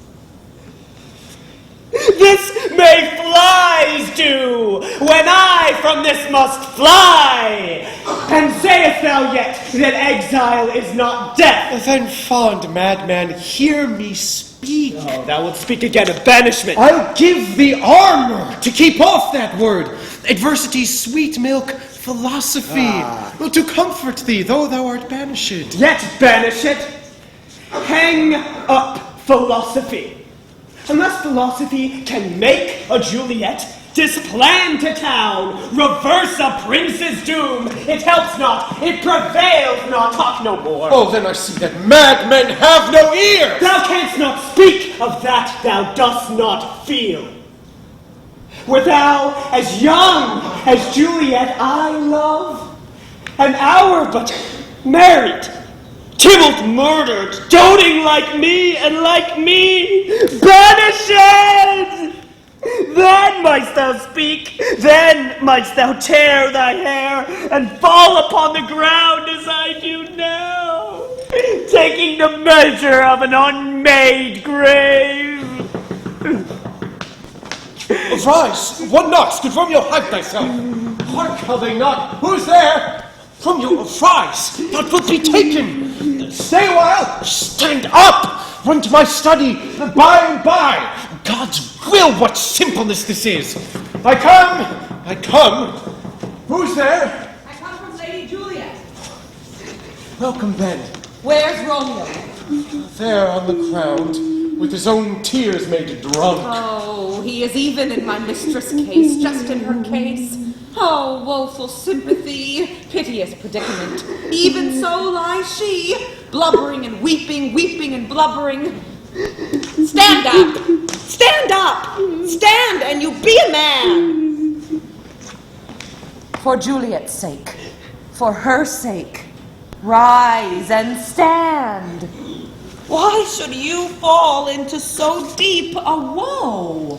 Nurse. Ah, Sir I. Speak'st thou of Juliet? How is it with her? Doth not she think me an old murderer? Now I have stained the childhood of our joy with blood removed but little from her own. Where is she? And how doth she? And what says my concealed lady to our concealed love? Oh, she says nothing, sir, but weeps and now falls on her bed, and then starts up, and Tybalt calls, and then on Romeo cries, and then down falls again. As if that name, shot from the dead level of a gun, did murder her, as that name's cursed hand murdered her kinsman. Tell me, friar, tell me, in what vile part of this anatomy doth my name lodge? Tell me, that I may sack the hateful mention! Thy desperate hand! Art thou a man? Thy form cries out thou art. Thy tears are womanish. Thy wild acts denote the unreasonable fury of a beast. Thou hast amazed me. By my holy order, I thought thy disposition better tempered. Hast thou slain Tybalt? Wilt thou slay thyself, and slay thy lady that in thy life lies, by doing damned hate upon thyself? Why railst thou on my birth, the heaven and earth? Fie, thou shamest thy shape, thy love, thy wit, thy dear love sworn, but hollow perjury. Thy wit, that ornament to shape in love, misshapen in the conduct of them both. Like powder in a skilless soldier's flask, is set afire by thine own ignorance. What? Rouse thee, man! Thy Juliet is alive, for whose dear sake thou wast but lately dead. There art thou happy. Tybalt would kill thee, but thou slewest Tybalt. There art thou happy. The law that threatened death became thy friend and turned it to exile. There art thou happy. Happiness courts thee in her best array, but like a misshaped and sullen wench, thou pounced upon thy fortune and thy love. Take heed, Take heed, for such die miserable. Get thee to thy lady as was decreed. Ascend her chamber hence and comfort her. But look thou stay not till the watch be set, for then thou canst not pass to Mantua, and where thou shalt live till we can find a time to reveal your marriage. Reconcile your friends, beg pardon of thy prince, and call thee back. Go before, nurse. Commend me to thy lady, and bid her hasten all the house to sleep, which heavy sorrow makes them apt unto. Romeo is coming. Oh, Lord, I could have stayed here all the night to hear good counsel. Oh, what learning is. My lord, I'll tell my lady you will come. Do so. Here, sir. A ring she bid me give you, sir. Hie you, make haste, for it grows very late. How well my comfort is revived by this. Get thee hence. Now, good night. Here stands all your state. Either be gone before the watch be set, or, by the break of day, disguised from hence sojourn to Mantua. I'll find out your man, and he shall signify from time to time every good hap to you that chances here. Give me thy hand. 'Tis late. Farewell. Good night. But that a joy past joy calls out on me. It were a grief so brief to part with thee. Farewell.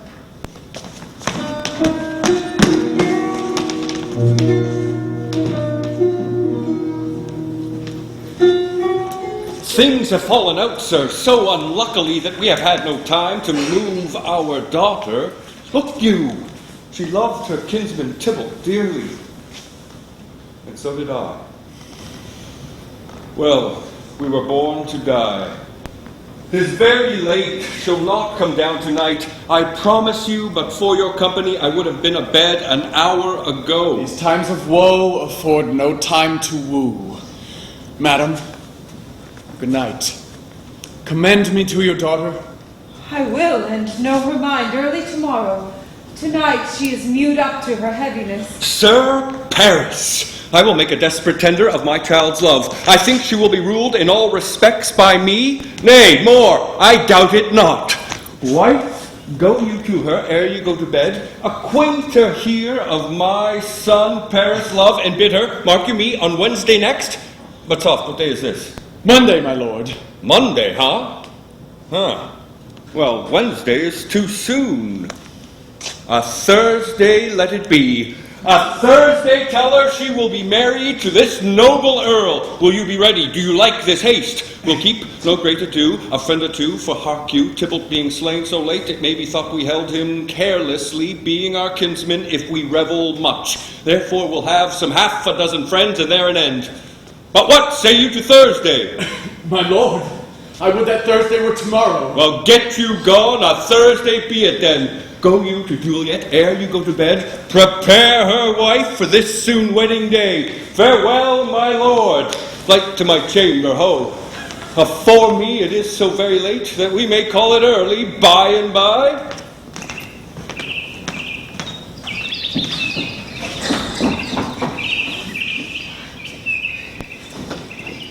Wilt thou be gone? It is not yet near day. It was the nightingale, and not the lark, that pierced the fearful hollow of thine ear. Nightly she sings on yon pomegranate tree. Believe me, love, it was the nightingale.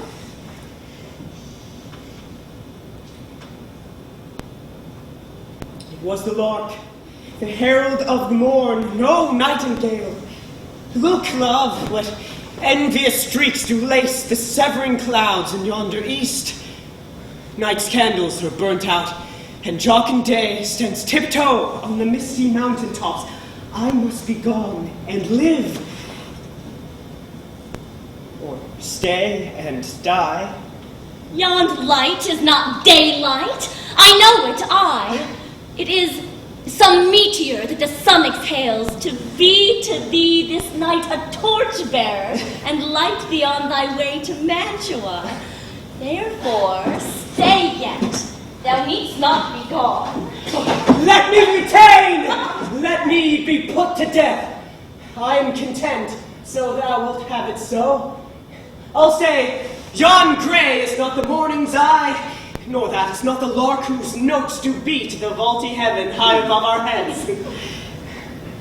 I have more care to stay than will to go. Come, death, and welcome. Juliet wills it so. How is my soul? Let's talk, it is not dead. It is. It is. Hie hence, be gone away. Some say the lark makes sweet division. This doth not so, for she divideth us. Now, be gone. More light, and it light grows. More light and light, more dark and dark our woes. Madam. Nurse. Your lady mother is coming to your chamber. The day is broke. Be wary. Look about. Then window, let day in, and let life out.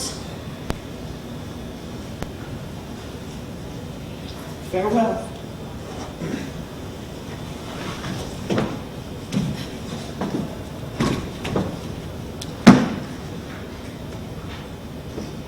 Farewell.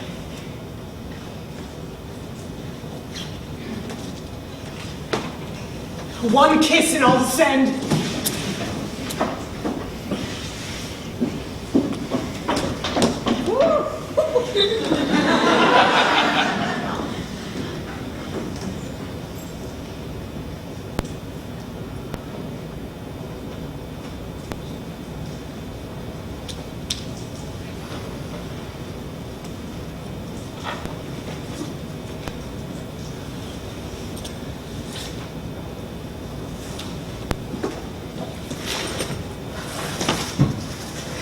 Art thou gone so?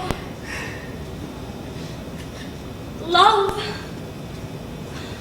Lord, I husband, friend, I must hear from thee every day in the hour, for in a minute there are many days.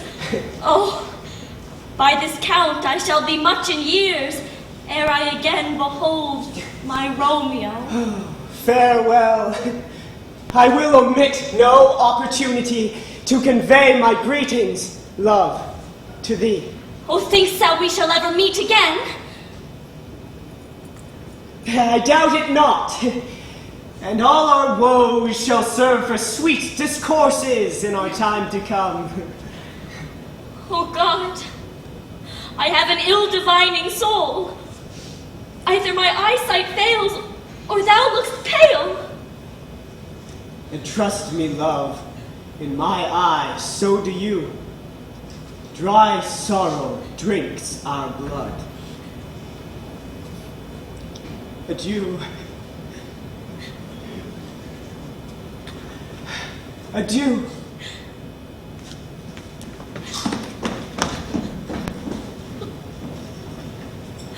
Oh, fortune! Fortune! All men call thee fickle. If thou art fickle, what dost thou with him that is renowned for faith? Be fickle, fortune, for then I hope thou wilt not keep him long, but send him back. Why, how now, Juliet? Madam, I am not well. Ever weeping for your cousin's death? What? Wilt thou wash him from his grave with tears? And if thou couldst not make him live, therefore have done. Some grief shows much of love, but much of grief shows still some want of wit. Yet let me weep for such a feeling loss. Well, girl, thou weepst not so much for his death as that the villain lives which slaughtered him. What villain, madam? That same villain Romeo. We will have vengeance for it, fear thou not. Then weep no more. I'll send to one in Mantua, where that same banished runagate doth live, that he shall soon keep Tybalt company. And then I hope thou wilt be satisfied. But now I'll tell thee joyful tidings, girl. What are they, beseech your ladyship? Well, well, thou hast a careful father, child. One who, to put thee from thy heaviness, hath sorted out a sudden day of joy that thou expect'st not, nor I looked not for. Madam, what day is this? Mary, my child, early next Thursday morn, the gallant, fair, and noble gentleman, the County Paris at St. Peter's Church, shall haply make thee there a joyful bride. Now by St. Peter's Church and Peter too, he shall not make me there a joyful bride. I wonder at this haste that I must wed ere he that should be husband comes to woo. I pray you, go in and tell my lord and father, madam, I shall not marry yet, and when I do, I swear it shall be Romeo, whom you know I hate, rather than Paris. These are news indeed. Here comes your father. Tell him so yourself, and see how he will take it at your hand.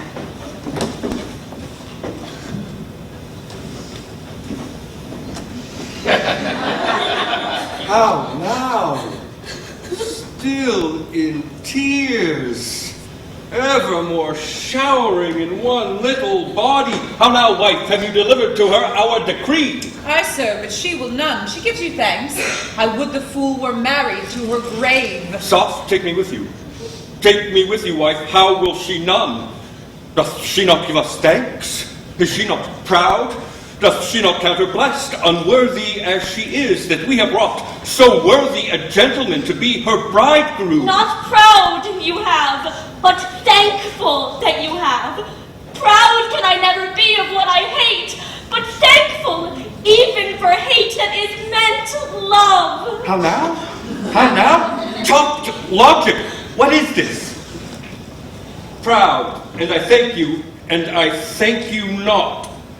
Thank me no thankings, nor proud me no prouds, but fettle your fine joints gainst Thursday next to go with Paris to St. Peter's Church, or I will drag thee by a tether thither. Oh, what are you, mad?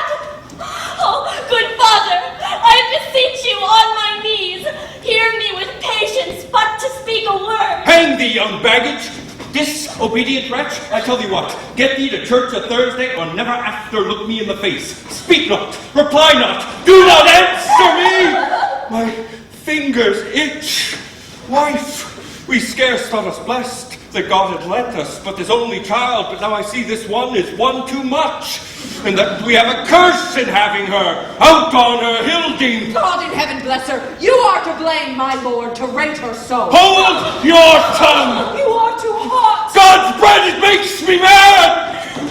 Day, night, hour, ride, time, work, play, alone, in company. Still my care hath been to have her matched, and having now provided a gentleman of noble parentage, and then to have a wretched puling fool, a whining mammet, and our fortunes tender to answer, I'll not wed, I cannot love, I am too young, I pray you pardon me, but, and you'll not wed, I'll pardon you.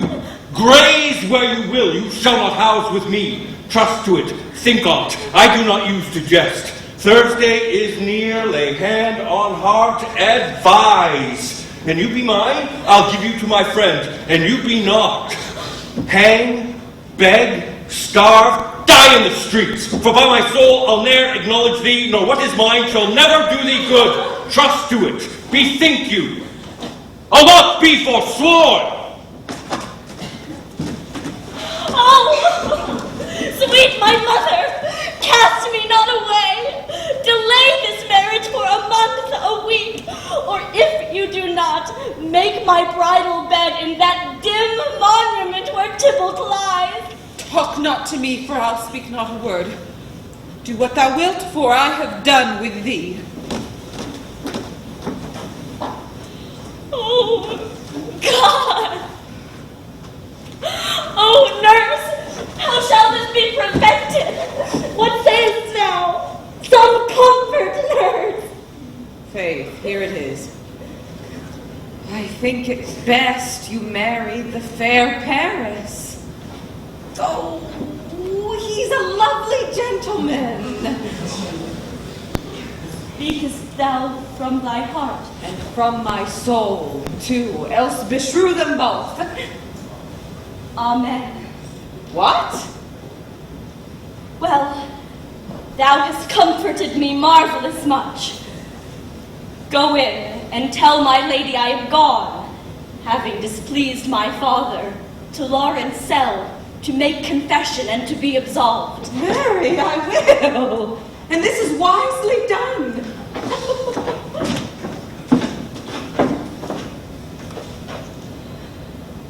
Ancient damnation! Almost wicked fiend! Go to! Thou and my bosom henceforth shall be twain. I'll to the friar to know his remedy. If all else fail, myself have power to die.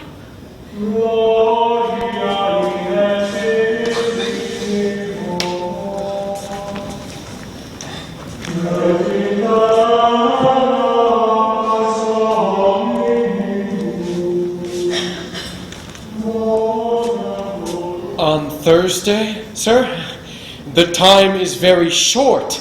You say you do not know the lady's mind. Uneven is the course, I like it not. My father Capulet will have it so, and I am nothing slow to slack his haste. Here comes the lady. Happily met, my lady and my wife? That may be, sir, when I may be a wife. That may be, must be, love, on Thursday next. What must be, shall be. That's a certain text. Are you at leisure, Holy Father, now? My Shall I liege- come to thee at evening mass? It serves me, pensive daughter, now. My lord, you must entreat the time alone. God shield I should disturb devotion. Juliet, on Thursday early will I rouse ye. Till then, adieu and keep this holy kiss.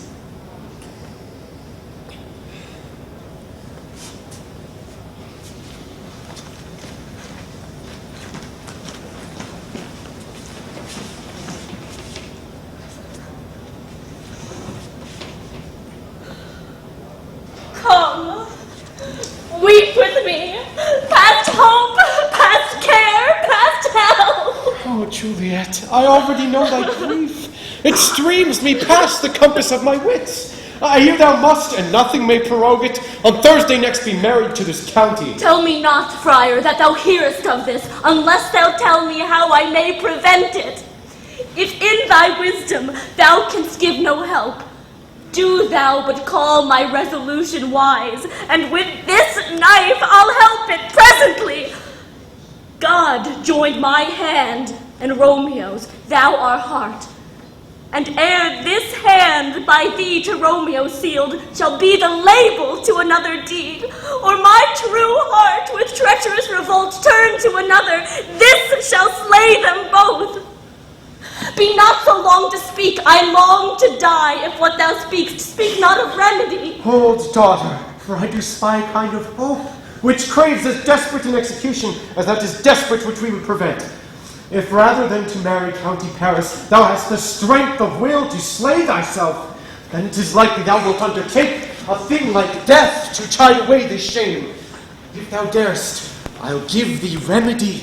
Oh, bid me leap rather than marry Paris from off the battlements of any tower, and I will do it without fear or doubt to live an unstained wife to my sweet love. Hold then, go home, be content, give consent to marry Paris. Wednesday's tomorrow. Tomorrow night, look that thou lie alone. Let not thy nurse lie with thee in thy chamber. Now take thou this vial, being then in bed, and this distilling liquor drink thou off, when presently through all thy veins shall run a cold and drowsy humour. For no pulse shall keep his native progress, but surcease. No warmth, no breath shall testify thou livest. And in this borrowed likeness of short death, thou shalt continue 42 hours, and then awake as from a pleasant sleep. Now when the bridegroom in the morning comes to rouse thee from thy bed, there art thou dead. Then as the manner of our country is, thou shalt be born to that same ancient vault where all the kindred of the Capulets lie. In the meantime, before thou shalt awake, shall Romeo by my letters know our drift, and hither shall he come, and that very night shall Romeo bear thee hence to Mantua, and this shall free thee from this present shame. If no inconstant toy, nor womanish fear abate thy valor in the acting it. Give me, tell me not of care. Hold, get you gone, be strong and prosperous. In this resolve I'll send a friar with speed to Mantua with my letters to thy lord.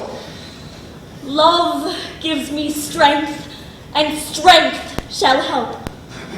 Farewell, dear father.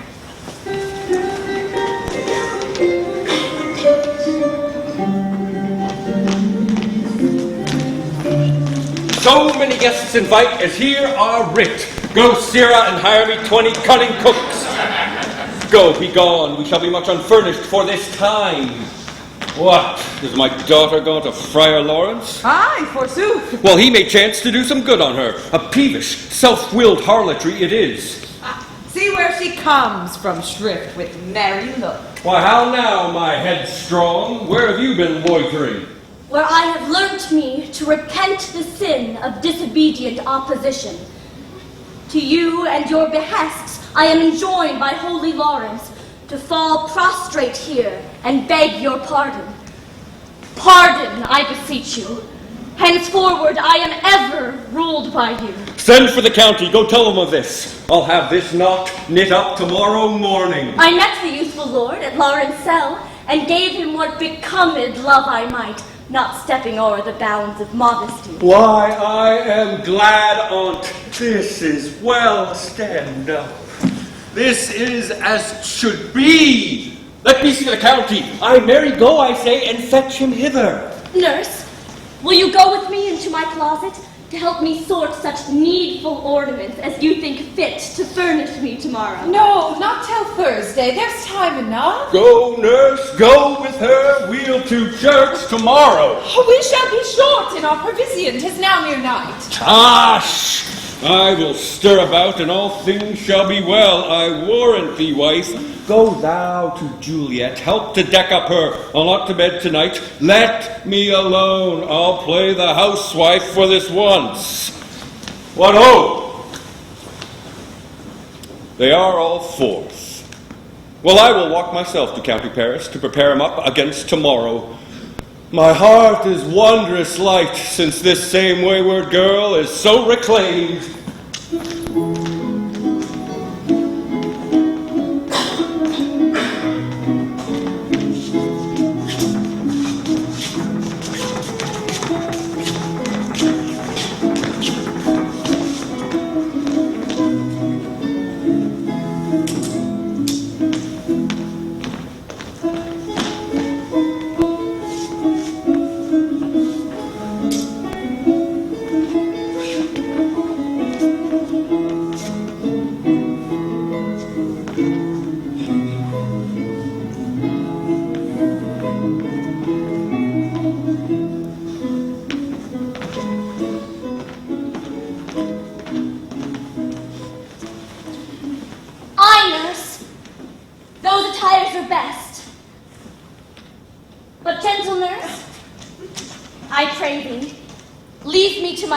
Tonight, for I have need of many orisons to move the heavens to smile upon my state, which well thou knowest is cross and full of sin. What, are you busy? Need you my help? No, madam. We have called such necessaries as are behooveful for our state tomorrow. So please you, let me now be left alone, for I am sure you have your hands full all in this so sudden business. Good night. Get thee to bed and rest, for thou hast need.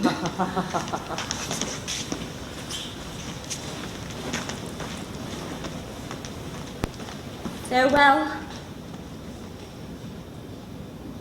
God knows when we shall meet again.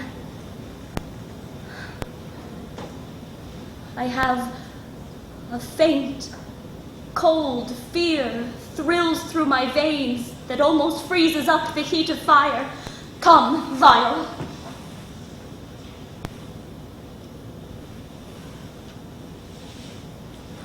What if this mixture do not work at all?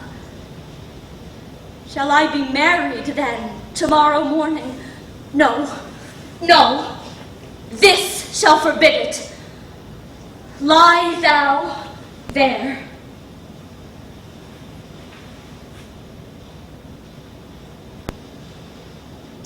How if when I am laid into the tomb, I wake before the time that Romeo come to redeem me? There's a fearful point. Shall I not then be stifled in the vault, to whose foul mouth no healthsome air breathes in, and there die strangled ere my Romeo comes?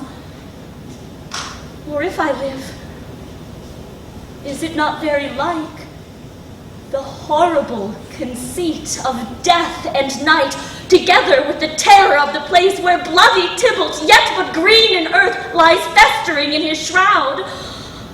Oh, where, as they say, at some hours in the night, spirits resort.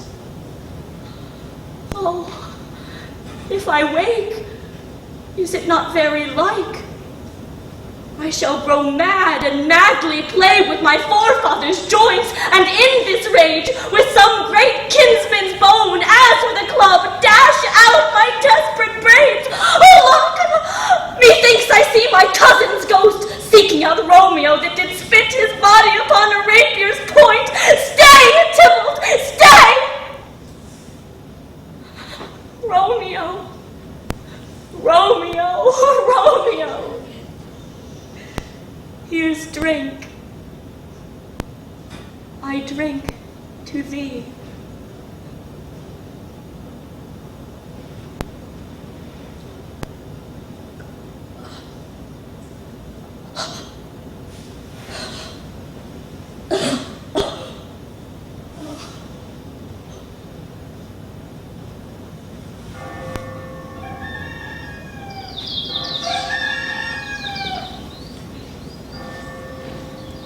Come, stir, stir, stir! The second cock hath crowed, the curfew bell hath rung, 'tis 3 o'clock.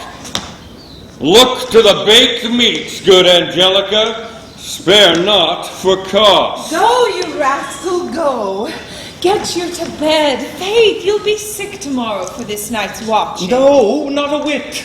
What, I have watched there now all night for less cause, and ne'er been sick. Aye, you have been a mouse hunt in your time, but I will watch you from such watching now.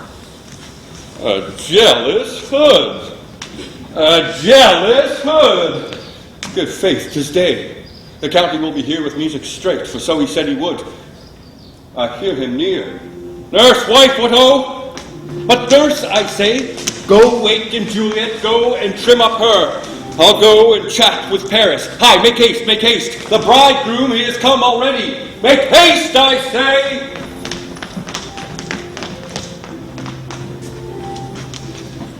Mistress, what mistress, Juliet? Fast, I warrant her she. Why, lamb, why, lady? Fie, you slug a bed. Why, love, I say. Madam, sweetheart, why, bride? What? Not a word? You take your pennyworth now. Sleep for a week. For the next night, I warrant, the county Paris hath set up his rest, that you shall rest but little. God forgive me. Marry and amen. How sound is she asleep? I needs must wake her. Madam! Madam! Madam! Aye, let the county take you in your bed. He'll fright you up a fate, will it not be? I must needs wake you. Lady! Lady! Lady? Alas! Alas! Help! Help! My lady's dead! My lord! My lady! What noise is here? Oh, lamentable day! What is the matter? Look! Look! Oh, heavy day! Oh, me, my child, my only life. Revive, look up, or I will die with thee. Oh, help! Help! Call help! Help! Help! For shame! Bring Juliet forth her lord is come. She's dead. Deceased. She's dead. Alack the day. Alack the day. She's dead. She's dead. She's dead. What? Let me see her. Out, alas. She's cold. Her blood is settled and her joints are stiff. Life and these lips have long been separated. Death lies on her like an untimely frost upon the sweetest flower of all the field. Oh, lamentable day. Oh, woeful time. Come, is the bride ready to go to church? Ready to go, but never to return. O son, the night before thy wedding day hath death lain with thy wife. There she lies. Have I thought long to see this morning's face, and doth it show me such a sight as this? Cursed, unhappy, wretched, hateful day! Oh, woe, woeful, woeful, woeful day! Oh, child, my soul and not my child! Peace, oh, for shame! Confusion's care lives not in these confusions. Heaven and yourself had part in this fair maid, now heaven hath all. Your part in her you could not keep from death, but heaven keeps his part in eternal life. Dry up your tears, bear her to church, for though some nature bids us all lament, yet nature's tears are reason's merriment. All things that we ordained at festival turn from their office to black funeral, our instruments to melancholy bells, our wedding cheer to a sad burial feast. Our bridal flowers serve for a buried corpse, and all things change them to the contrary. Sir, go you in, and madam, go with him, and go, Sir Paris, everyone prepare to follow this fair corpse unto her grave. The heavens do lour upon you for some ill. Move them no more by crossing their high will.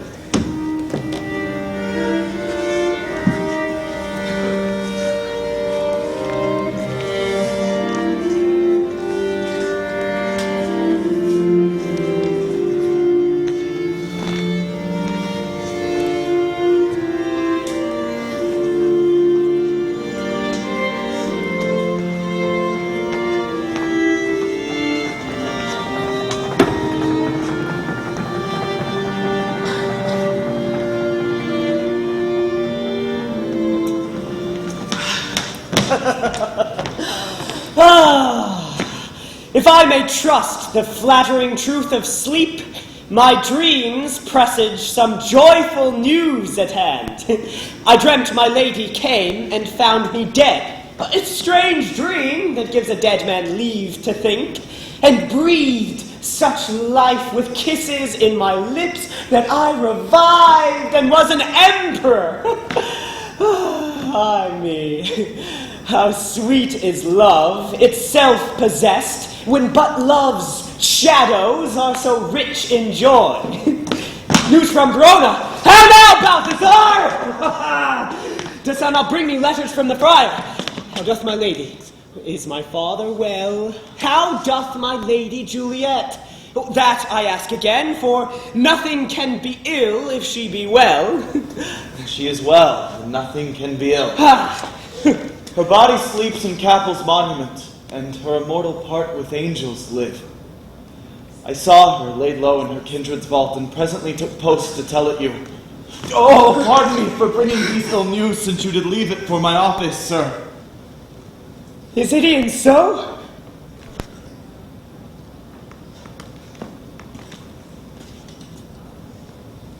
Then I defy you, stars. Thou know'st my lodging. Get me ink and paper and hire post horses. I will hence tonight. I do beseech you, sir, have patience. Your looks are pale and wild, and do import some misadventure. Tush, thou art deceived. Go and do the thing I bid thee do. Hast thou no letters to me from the friar? No, my good lord. No matter. Get thee gone, and hire those horses. I'll be with thee straight.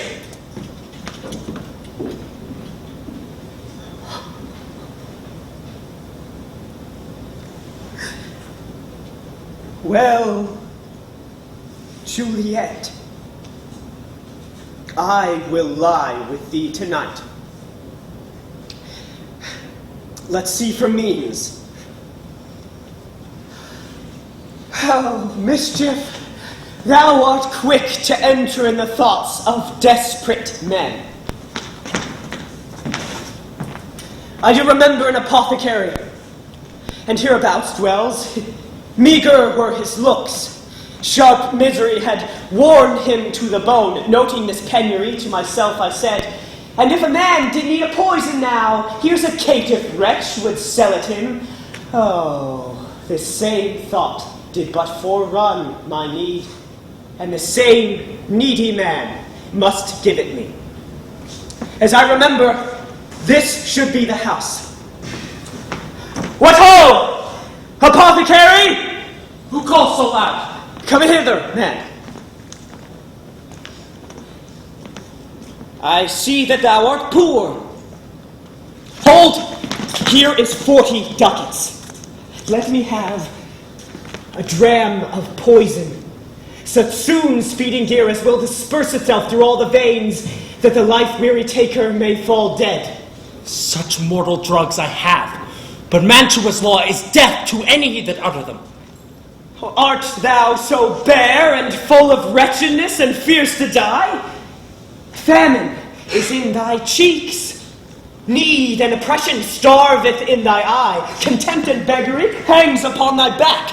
The world is not thy friend, nor the world's law. The world affords no law to make thee rich. Then be not poor, but break it and take this. My poverty, but not my will, consents. I pay thy poverty and not thy will. Put this in any liquid thing you will and drink it off. And if you had the strength of 20 men, it would dispatch you straight.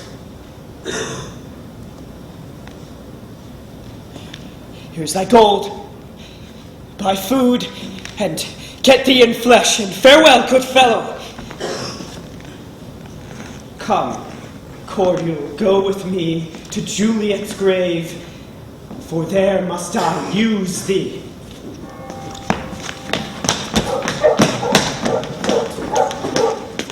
Welcome from Mantua. What says Romeo? Or if his mind be writ, give me his letter. Going to find a brother to accompany me, here in the city visiting the sick, and finding him, the searchers of the town, suspecting we were both in the house where the infectious pestilence did reign, sealed up the doors and would not let us forth. So my speed to Mantua there was stayed. So who bare my letter then to Romeo? I could not send it. Here it is again, nor get a messenger to bring it thee. So fearful were they of infection. Unhappy fortune.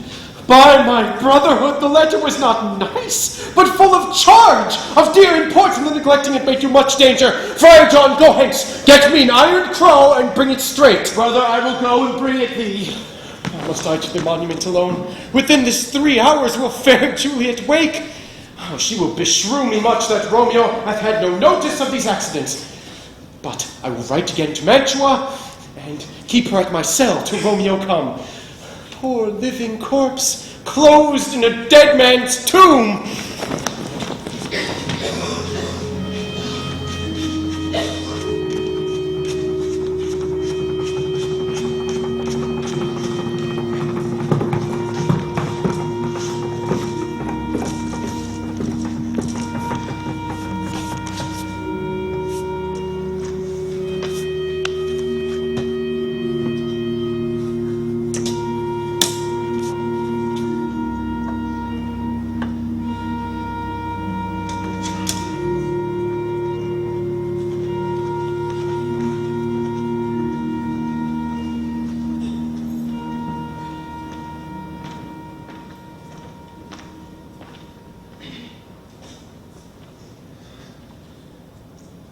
Give me that torch, boy. Hence and stand aloof. Yet put it out, for I would not be seen. Under yon young trees, watch thee all about. If thou shalt hear a foot upon the churchyard tread, Whistle then to me as signal that thou hearest something approach. Give me those flowers. Do as I bid thee, and go.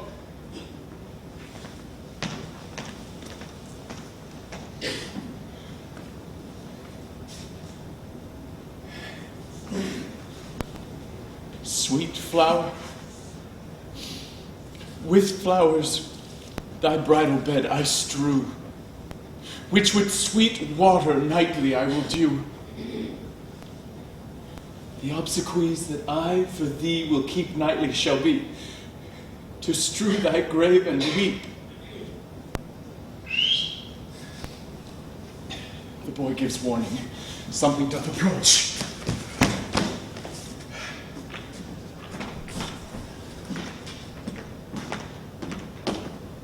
Hold!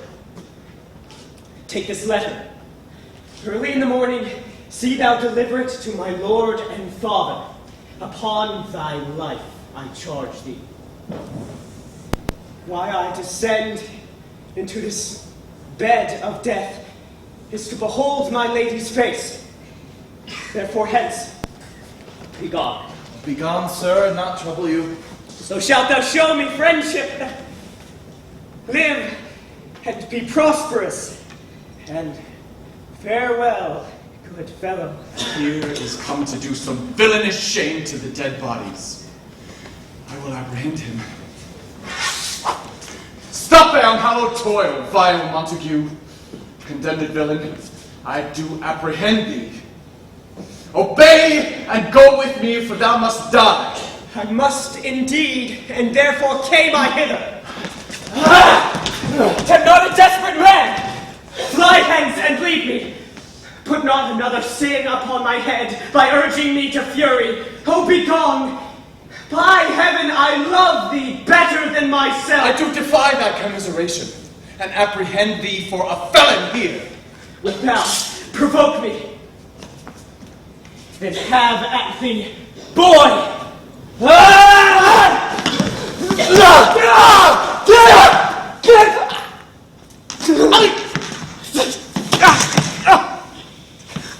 I am slain! If thou be merciful.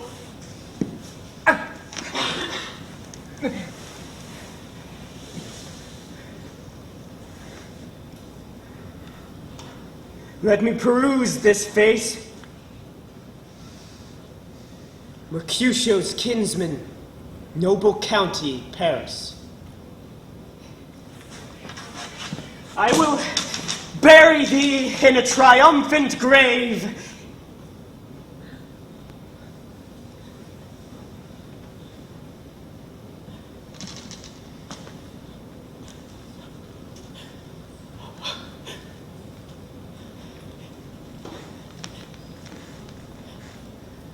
A grave.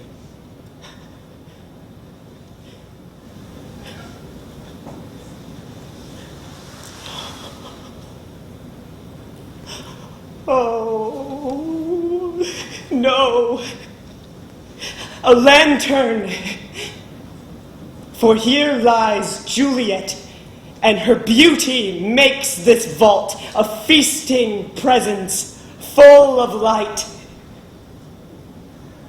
My love,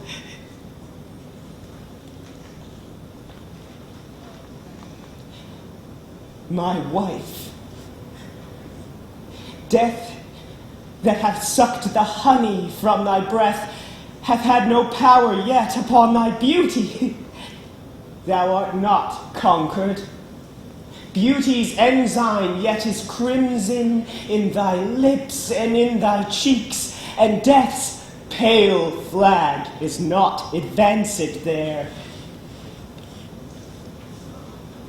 Oh, dear Juliet, why art thou yet so fair? I still will stay with thee, and never from this palace of dim night depart again. Come, lie thou in my arms. Here will I remain, with worms that are thy chambermaids. Oh. Here will I set up my everlasting rest, and shake the yoke of inauspicious stars from this world-wearied flesh.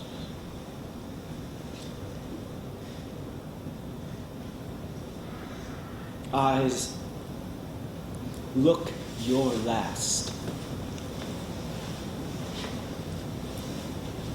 Arms, take your last embrace.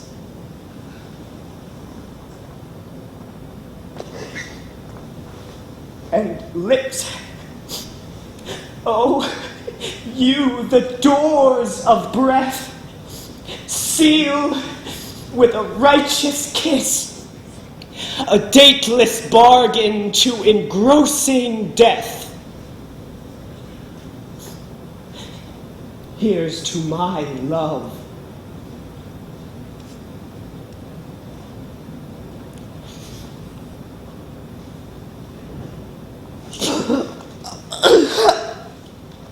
Oh, true apothecary, thy drugs are quick. Thus, with a kiss, I die.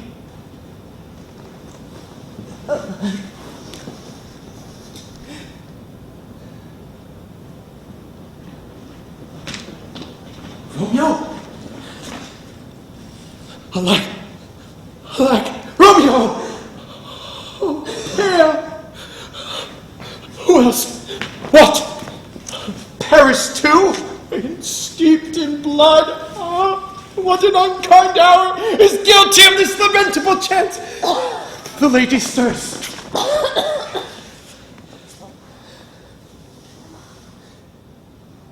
Oh, comfortable friar. Where's my lord?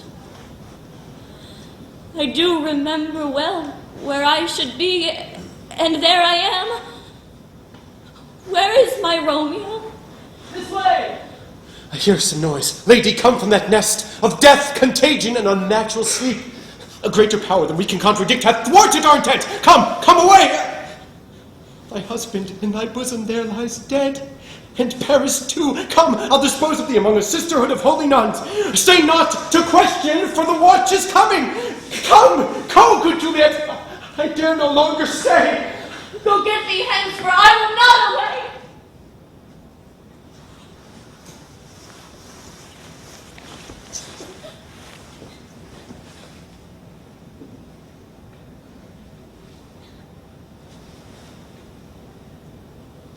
What's here? A vial closed in my true love's hand. Poison, I see, hath been his timeless end. Oh, churl! Drunk all and left no friendly drop to hear me after. I will kiss thy lips.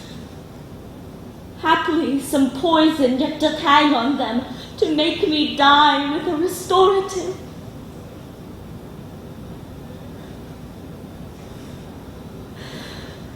Thy lips are warm. Lead on his way. Then I'll be brief. Oh, happy dagger. This is thy sheath.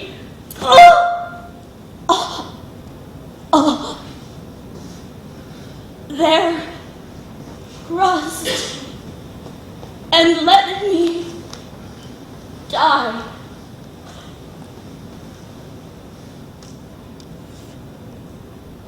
This is the place!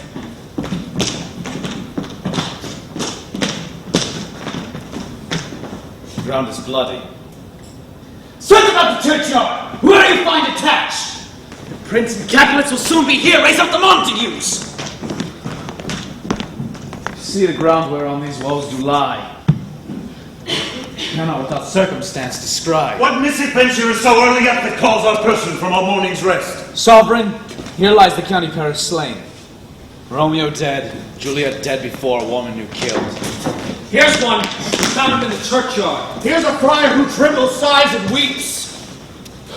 What should it be that they so shriek abroad? Oh, heaven. Oh, wife, look how our daughter bleeds. This dagger hath misstain and is missheathed in my daughter's bosom. Montague, alas, my liege, my wife is dead tonight. Grief of my son's exile hath stopped her breath. What further woe conspires against my age? Look, and thou shalt see. O thou untaught, what manners is in this to press before thy father to engrave? Seal up the mouth of outrage for a while till we can clear these ambiguities. Bring forth the parties of suspicion. I am the greatest, able to do the least. Then say at once what thou dost know in this. I will be brief.